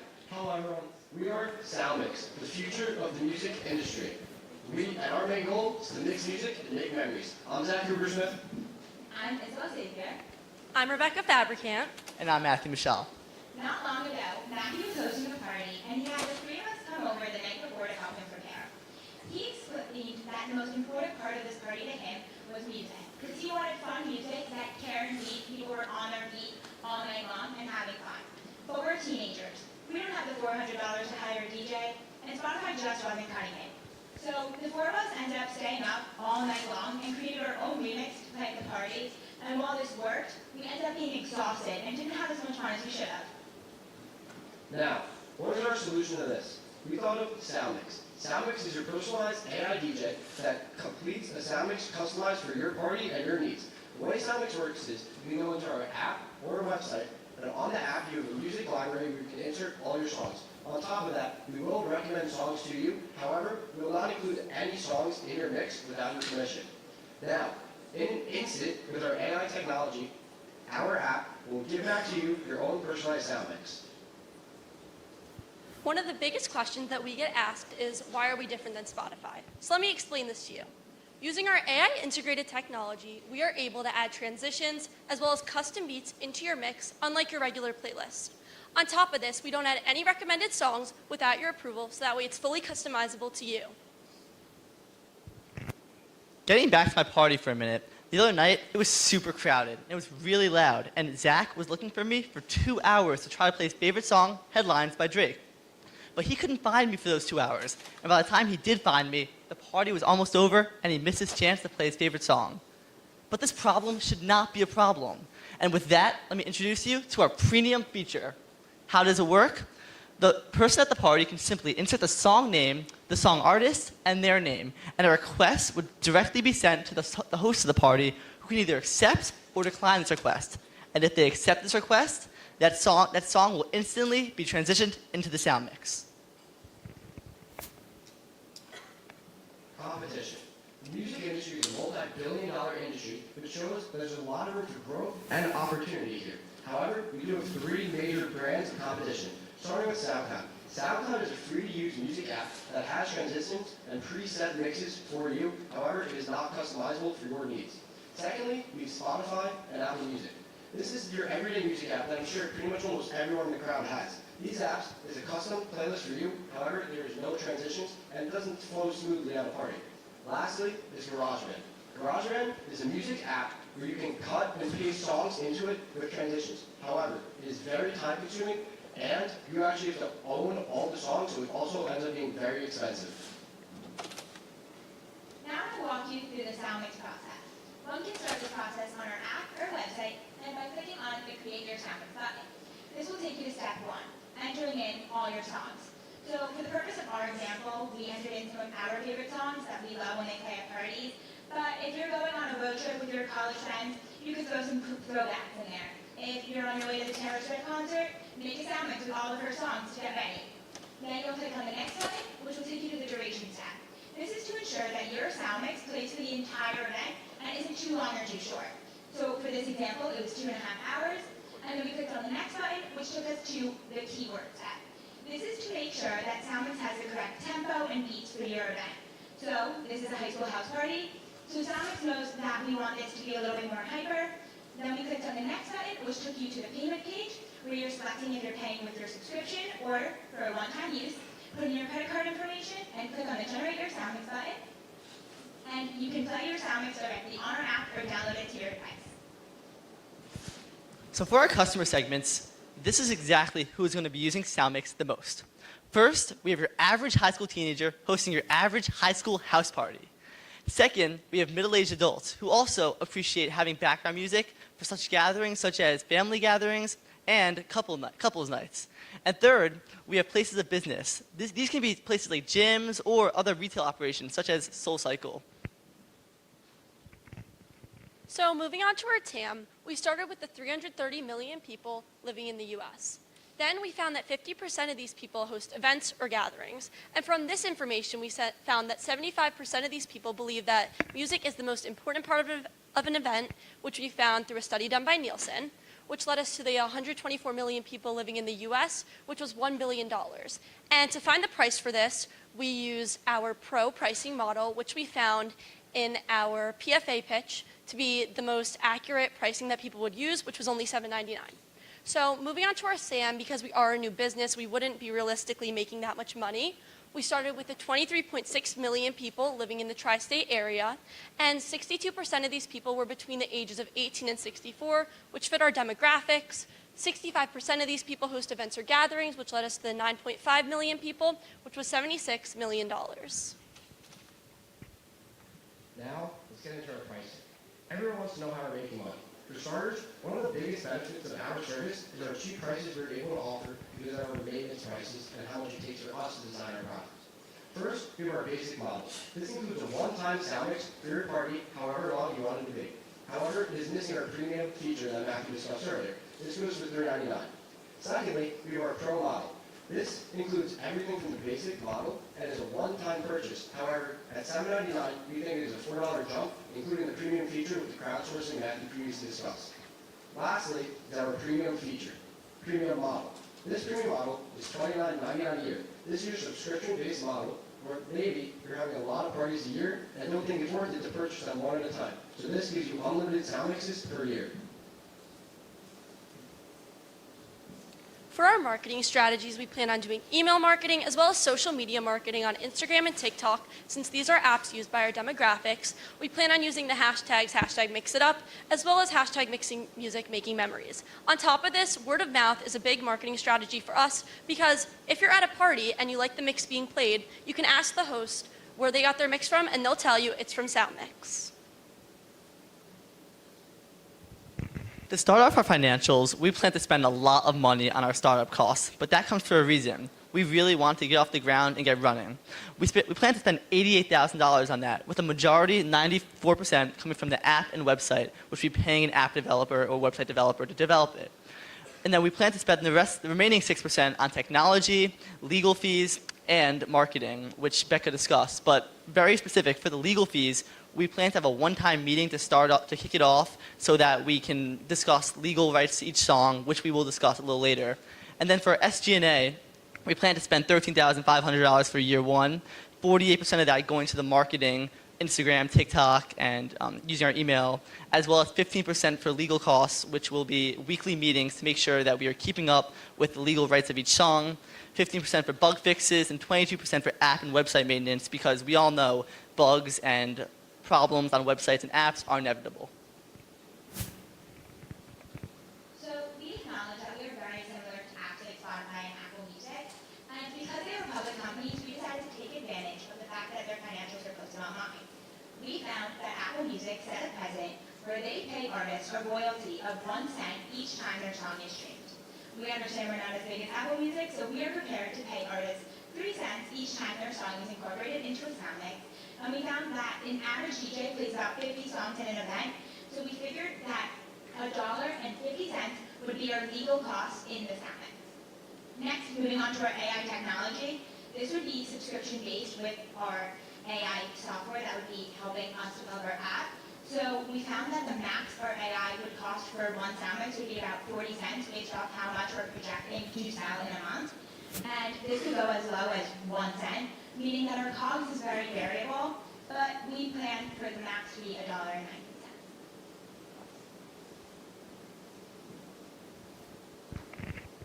So here's our 3-year chart for our financials. Starting off with year one, we plan to just get off the ground with a total revenue of about $25,000, but increasing all the way to year 3, as you can see. The main point here, though, is that we plan to break even at year 2. And from there, we're clearly making much more money there. Also, something very important to understand is that our market size, we plan that our market size is going to grow from 70% from year 2 to year 3. Now, you might say that's a lot. We really expect that, and we know how big our market is and how much it will really grow in the coming years. Now, one of the biggest questions we've been getting all year from both the Sharks and our fellow classmates: how are we going to obtain the rights to this music, and is it affordable for us? So we did some research looking into websites such as ASCAP and CSAC. And these are websites that own music libraries that share the new apps like us to get us kicked off the ground. Now, these services work where, based on how much money you plan to make in your first and second and third year, that's how much you have to pay for the rights to the music. So, we did some research, and with our expected financials that Matthew previously discussed, we expect that to own the library, to start our app, it will cost about $3,000. So now, we wanted to make sure that people would actually purchase our app. So we created an example Soundx, which you guys got to listen to a little bit of in the beginning of our pitch. And we played this to people at our local Starbucks because we found that their demographics were very similar to people who we expect would use our app. We found from this that 84% of people, or 42 of the 50 people we interviewed, would purchase Soundx. Then, at the PFA pitch, we pitched our company to the PFA, and we asked them questions regarding our app, where we found that 88% of people, or 30 of the people there, were interested in purchasing Soundx. So in order to account for our strengths, weaknesses, opportunities, as well as threats, we put them into a SWOT analysis. So starting with our strength, that would be our AI integrated technology, which is able to cut and place the beats into the music, as I previously mentioned, to limit any stress placed on you when you're hosting a party. Moving on, we have the weakness, which is gaining the royalties and rights to our music, which Izzy got into previously, as well as Zach. Our biggest opportunity at the moment would be phase 2 of Soundmix, which would be the Soundmix speaker. Using its soundometer, it would be able to adjust the tempo as well as beats at your party, so that way, if it's more calm, it can play some more upbeat music to get people on their feet. Then our threat at the moment would be the Spotify AI DJ, but on this app, you are not able to place in the songs you would like as they choose them all for you. Lastly, we'd like to give a big thank you to our mentor, Matthew Sposta, along with our teacher, Mrs. DiPietro and Sharks. Thank you so much for taking your time out of your night to hear us tonight, and who's ready to mix music and make memories.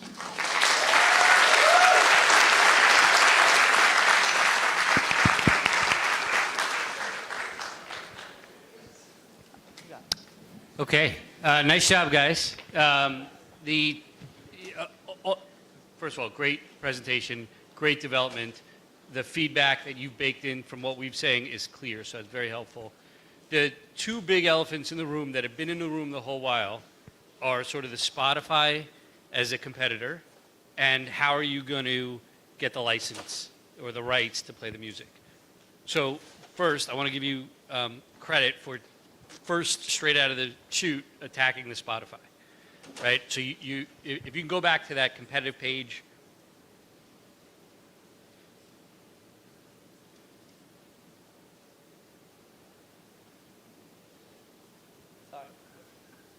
Right, so before you even start, before you get into competition, this is in your intro.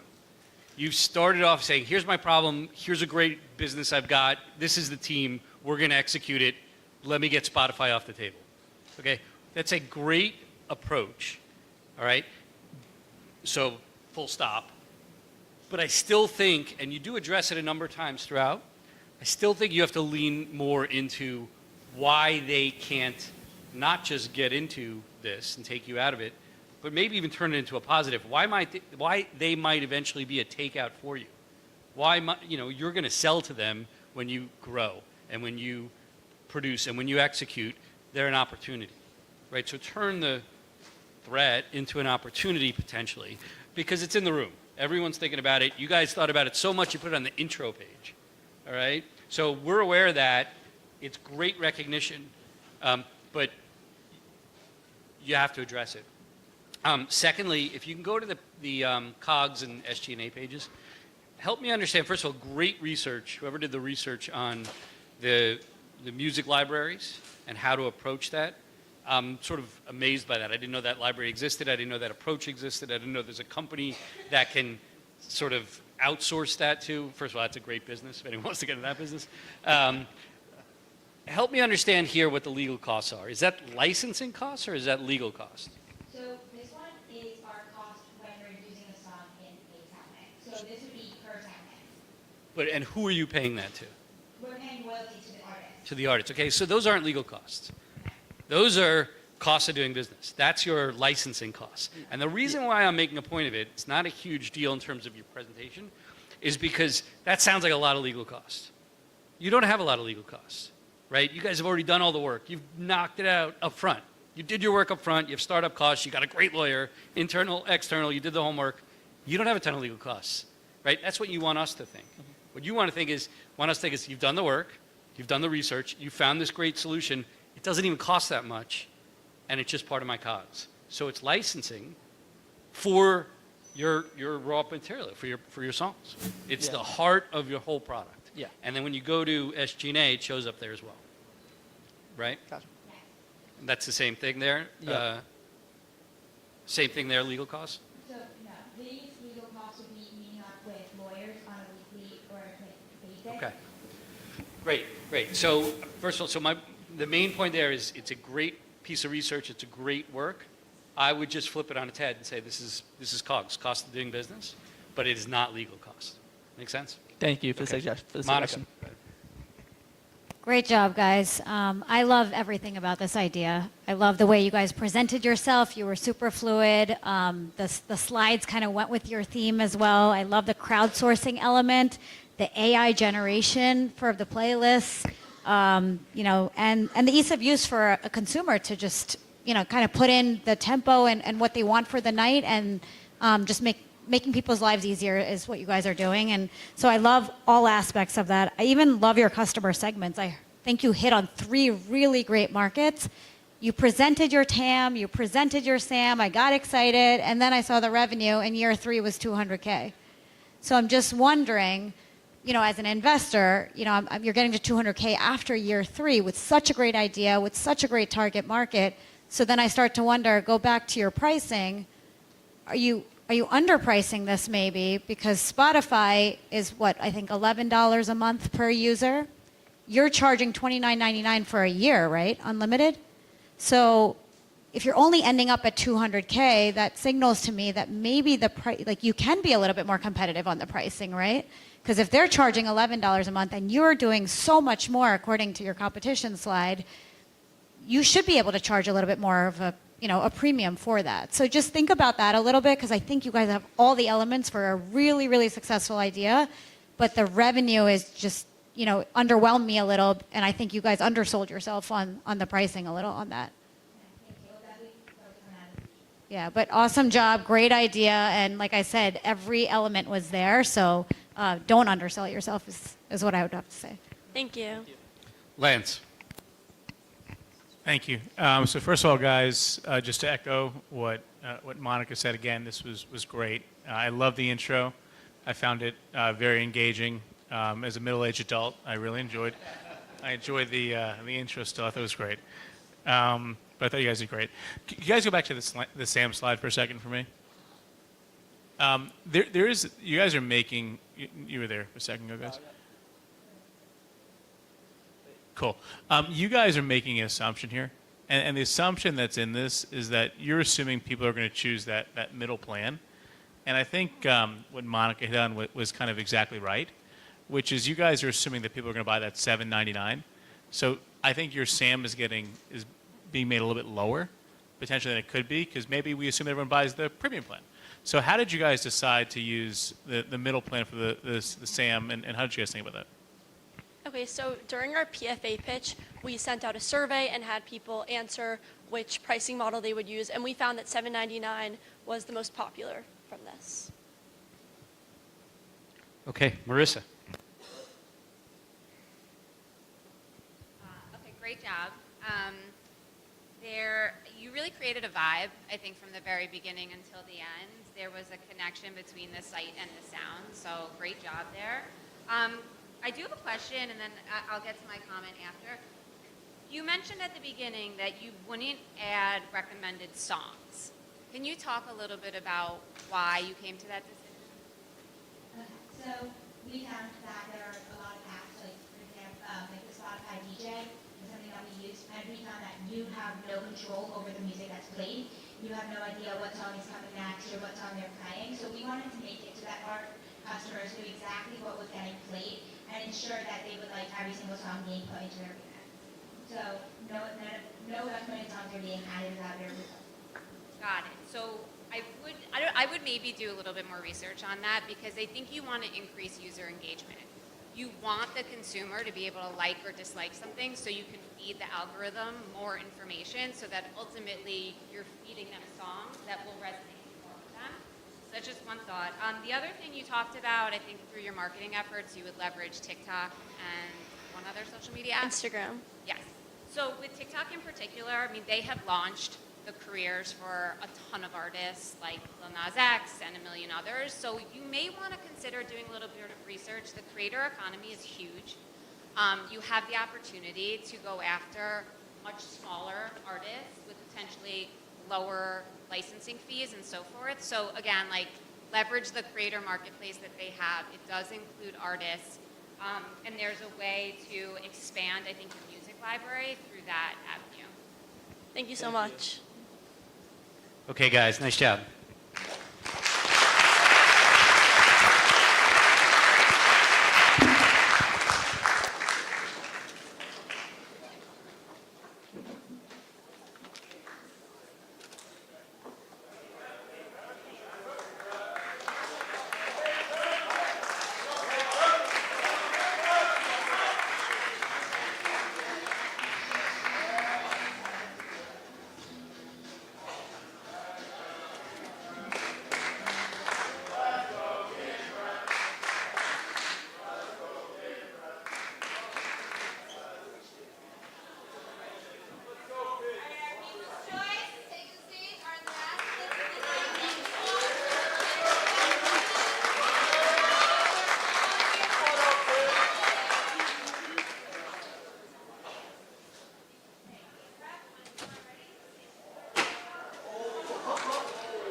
What do you think? Hey, you're good. Welcome to Game Prep. Fueling your success one meal at a time. I'm Ethan Salop and I play tennis. I'm Bartek Chajak and I also play tennis. I'm Ryan Chen. I play badminton. I'm Ryan Q. I run track. I'm Zach Pins. I play baseball. So what's the problem? So I had this huge basketball game coming up. I poured blood, sweat, and tears into this game. And then it happens. I start cramping, and I instantly regret every food-based decision I made that day. And that is why we invented Game Prep.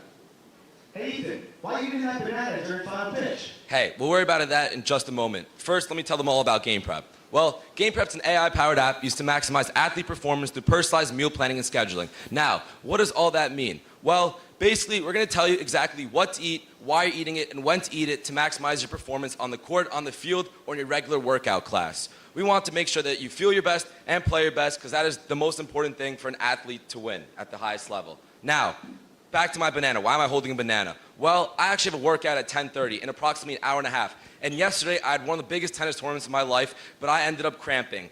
I spoke to the AI, and I got feedback that I did not have enough potassium the previous day. So today, they recommended that an hour and a half before my workout, I eat a banana which is full of potassium so that I could feel my best and play my best later tonight. Now, what differentiates Game Prep? What differentiates Game Prep from its competitors? Well, there's two major things. First of all, Game Prep tells you exactly when and why you should be eating things, meaning that it's the only app right now in the market that actually that combines meal planning with scheduling. Additionally, Game Prep is also AI powered, meaning that it's personalized to each and every user, and additionally, the more that you use the app, the better it gets. Okay, so how does our app work? But before I get to that, I'd like to let you guys know that all these wireframes were made by the Game Prep team. So, once you open our app, you will either sign up or make an account. Next, we will generate your first survey. This survey will include questions such as your age, your height, your weight, what sports you play, and most importantly, what are your goals for the future, and how good do you want to be in your sport, or what's like your preferred weight that you want to be? What's your goal? So we could better get to know you. Next, on to your second survey. This survey will ask you questions such as what time you wake up, what time you go to sleep, what time you eat breakfast, lunch, and dinner, and what time you exercise each day. This helps us better get to know you so we could recommend food at a certain time at the right time so that you could eat before your match so you could play the best. Next, we will give you a calendar. This calendar you will fill out every day, whatever you want, every week, with your weekly schedule and daily schedule, so we could better get to know what times you have your practices and workouts, so we can know what times to recommend you to eat your food before your match so you can perform at the optimal level. Next, we will generate your meal plan. Thanks, Bartek. Now, after you've answered all of our surveys and the AI actually gets to know you a little bit better, the app itself is easy, intuitive, and simple to use. Say you have a game today at 4 p.m. Well, we'll be telling you exactly when you should be waking up, when you should be eating your breakfast, your lunch, and your dinner. So say you already picked your breakfast. Now for your lunch, let's say you wanted to eat a grilled chicken sandwich, and you want to know more about it. Then you click on the app, it's easy, and it tells you exactly all the macros that you might need for that exact food. Additionally, we'll also be telling you your recipe, so it's easy for you to meal prep at home.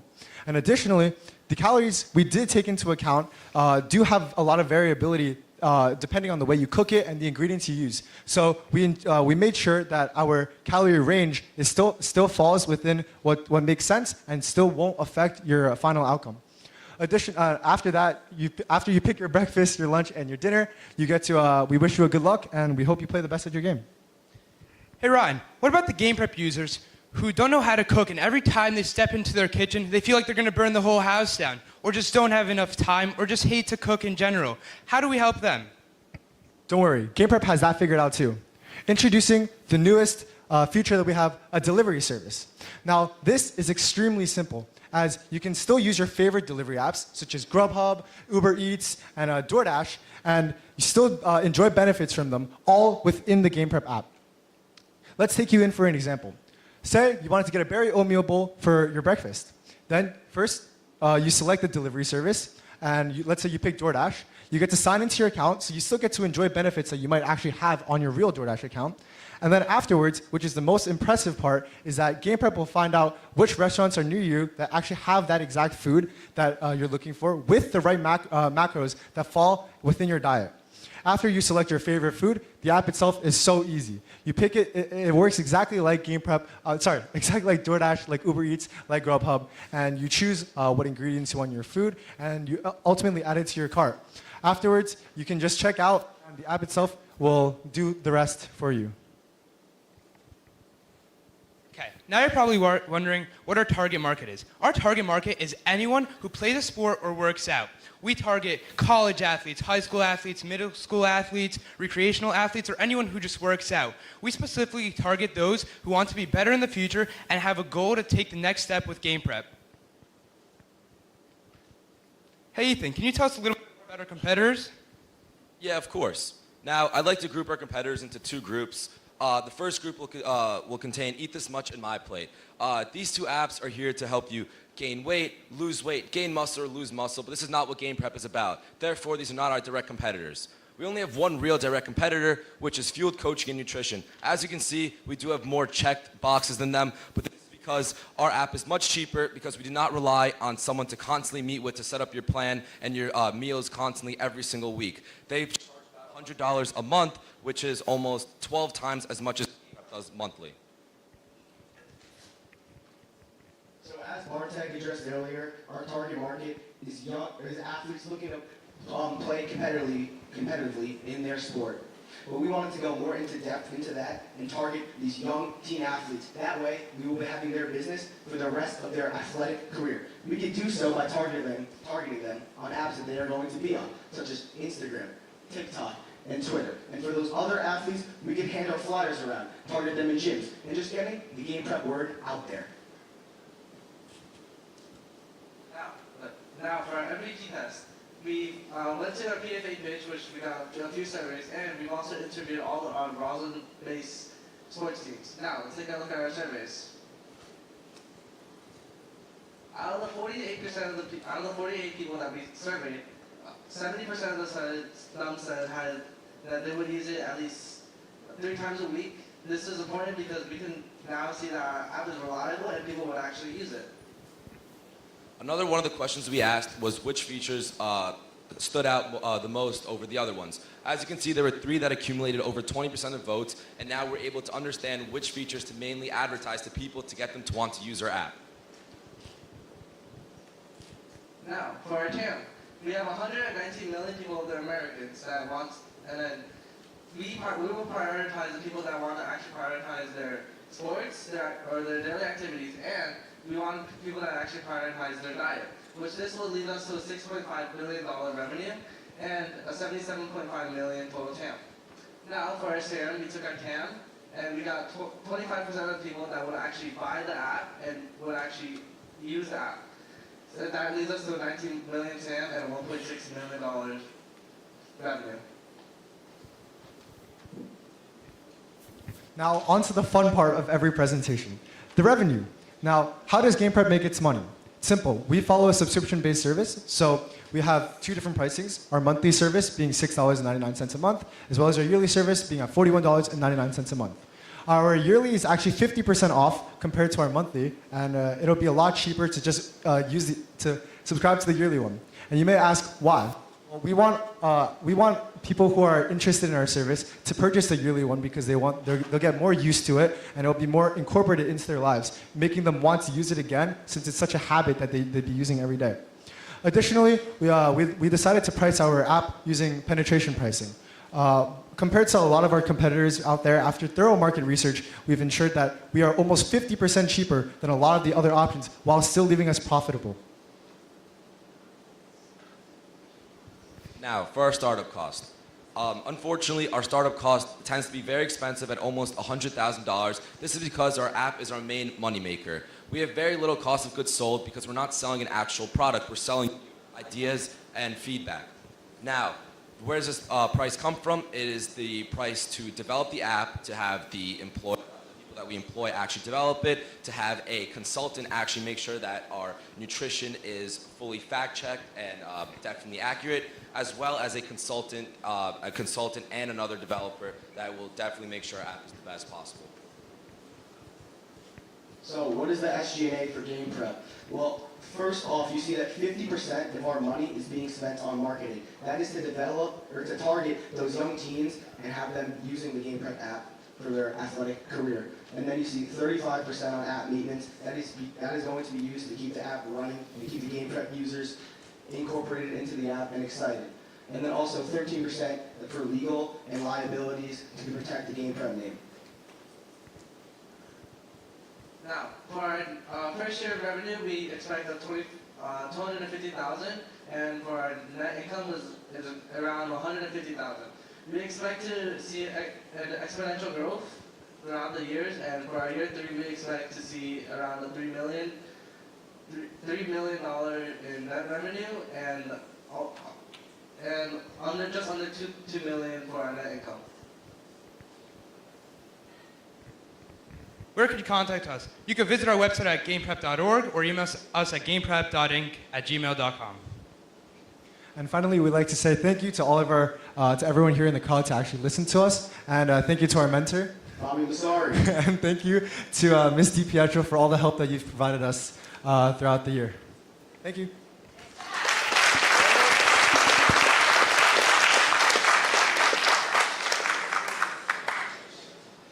Nice job, guys. Michael? So game prep, huh? The people's choice. You guys did a wonderful job of keeping the fact that the people's choice is so important as part of the incubator program. You guys obviously practiced as if you might be called tonight, and that showed during your presentation. So I definitely wanted to commend you on that. Excellent job, really, all 5 of you. I have a question for you, if you could. If you could go back to the new feature, the food delivery.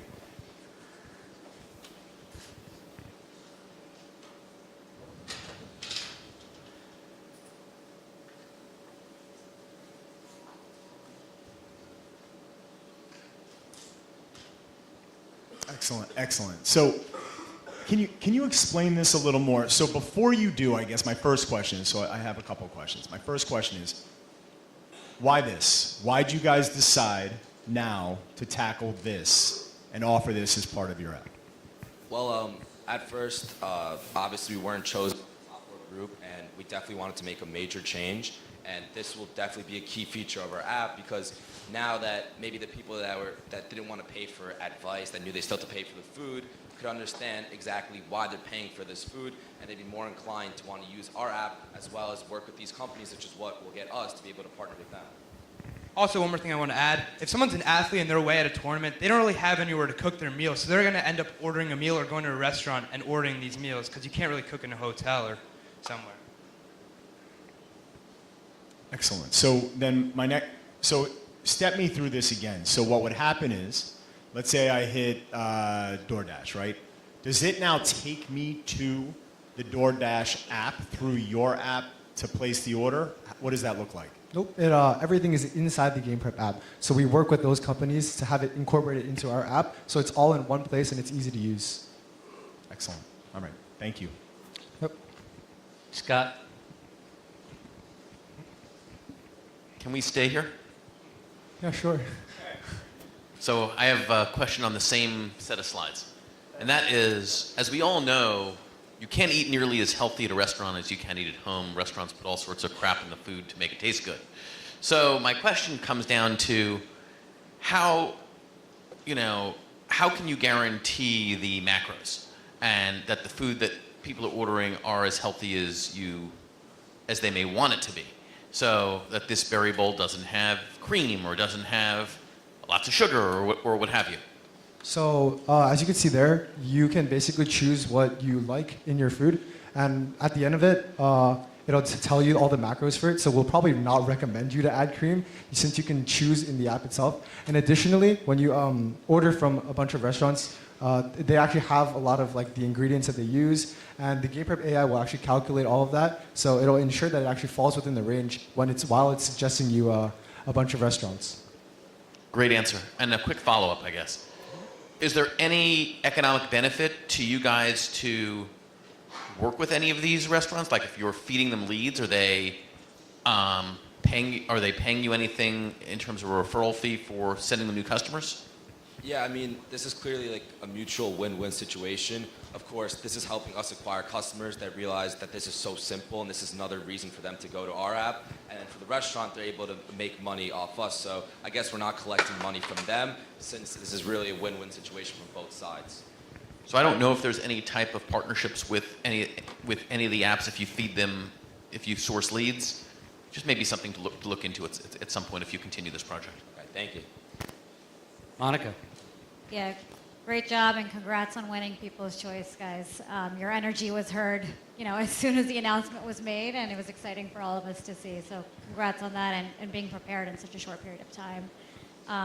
I love this idea. I have two boys that are athletes, and I'm always wondering what to feed them right before a big game. So I would be a big proponent and user of something like this. I think I was the one who suggested the delivery aspect because it's not always easy to cook if you're on the go, 2 working parents, and it's convenient because I think right now, most 10 plus age kids have phones right now, and they have access to Uber Eats and DoorDash, and so having to, being able to suggest healthy meals to them is a plus.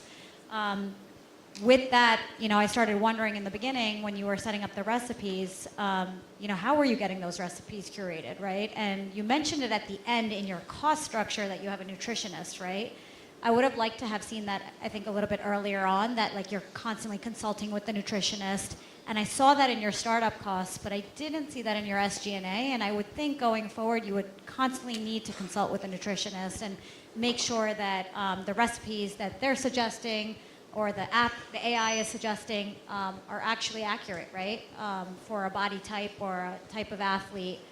So just consider adding that into your costs overall. And I agree with Scott. I think there's a win-win for you guys in terms of lead generation and taking a percentage so you have a double revenue stream, not only a subscription-based monthly fee like the $6.99, but you could also be taking a little piece of every time you lead one of your customers to one of these apps. So that definitely should be baked into your revenue going forward. But great job overall. Thank you. Lance.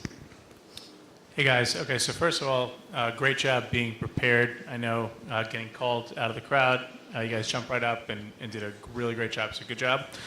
Couple things. Number one, can you go back to the group of, where you showed the whole group of potential customers?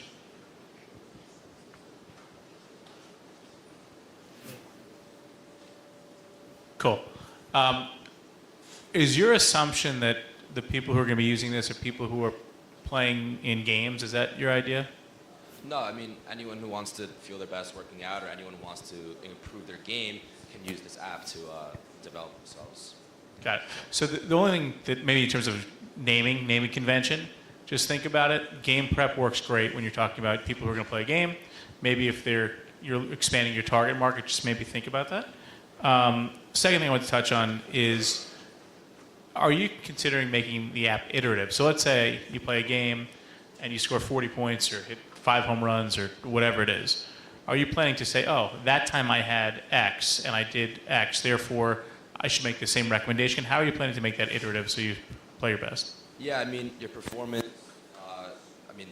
your nutrition, your meal planning plays a huge, crucial role in it. And of course, we use this AI, and when you talk to AI, it almost talks like a person. It's able to understand that, oh, you had this amazing game and you felt great the whole time. It's going to keep recommending, and that's why we say it gets better over time, because once it has your set meal plan for a certain game, it's going to keep giving that same recommendation all the time with different foods that contain the same nutrients and all those macros that he named. I think that's fair, but one thing that maybe just from an iterative perspective, you might want to say, how did I perform that day, right? Yes. So just share that feedback so then you can share it back with your algorithm.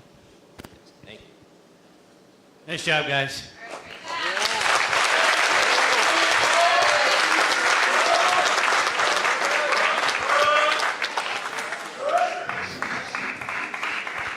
All right, our sharks are now going to go debate and decide. And We'll have a few minutes of a break here, everybody, and we'll be back in about 10 minutes, hopefully, and some very hard decision. Thank you so much.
right.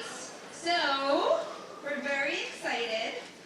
A little bit of moment of thank you, though, to our Board of Education. We are one of the very few schools in New York State that have this program, and we're very, very fortunate to be here in Roslyn. Our families, thank you so much for making time. I know our students have had to leave family dinners for mentor meetings and had to do lots of things that you're like, what do you want to Zoom for?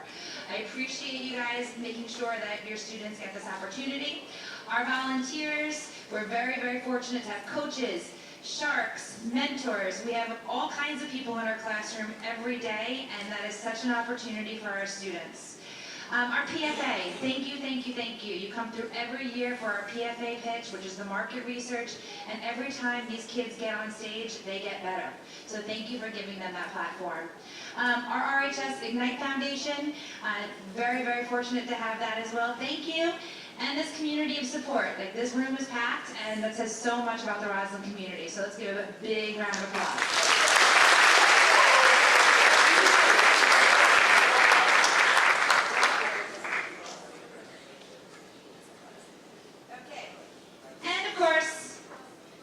You're all amazing. I'm so proud of every one of these kids in the room. Thank you for all the work you put in this year. And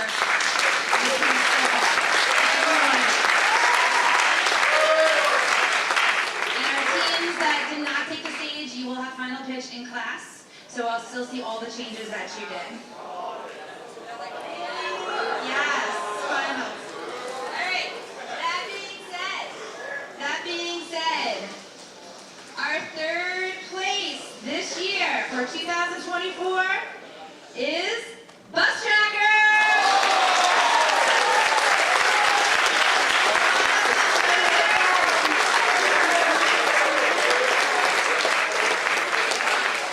Come take the stage, Bus Tracker!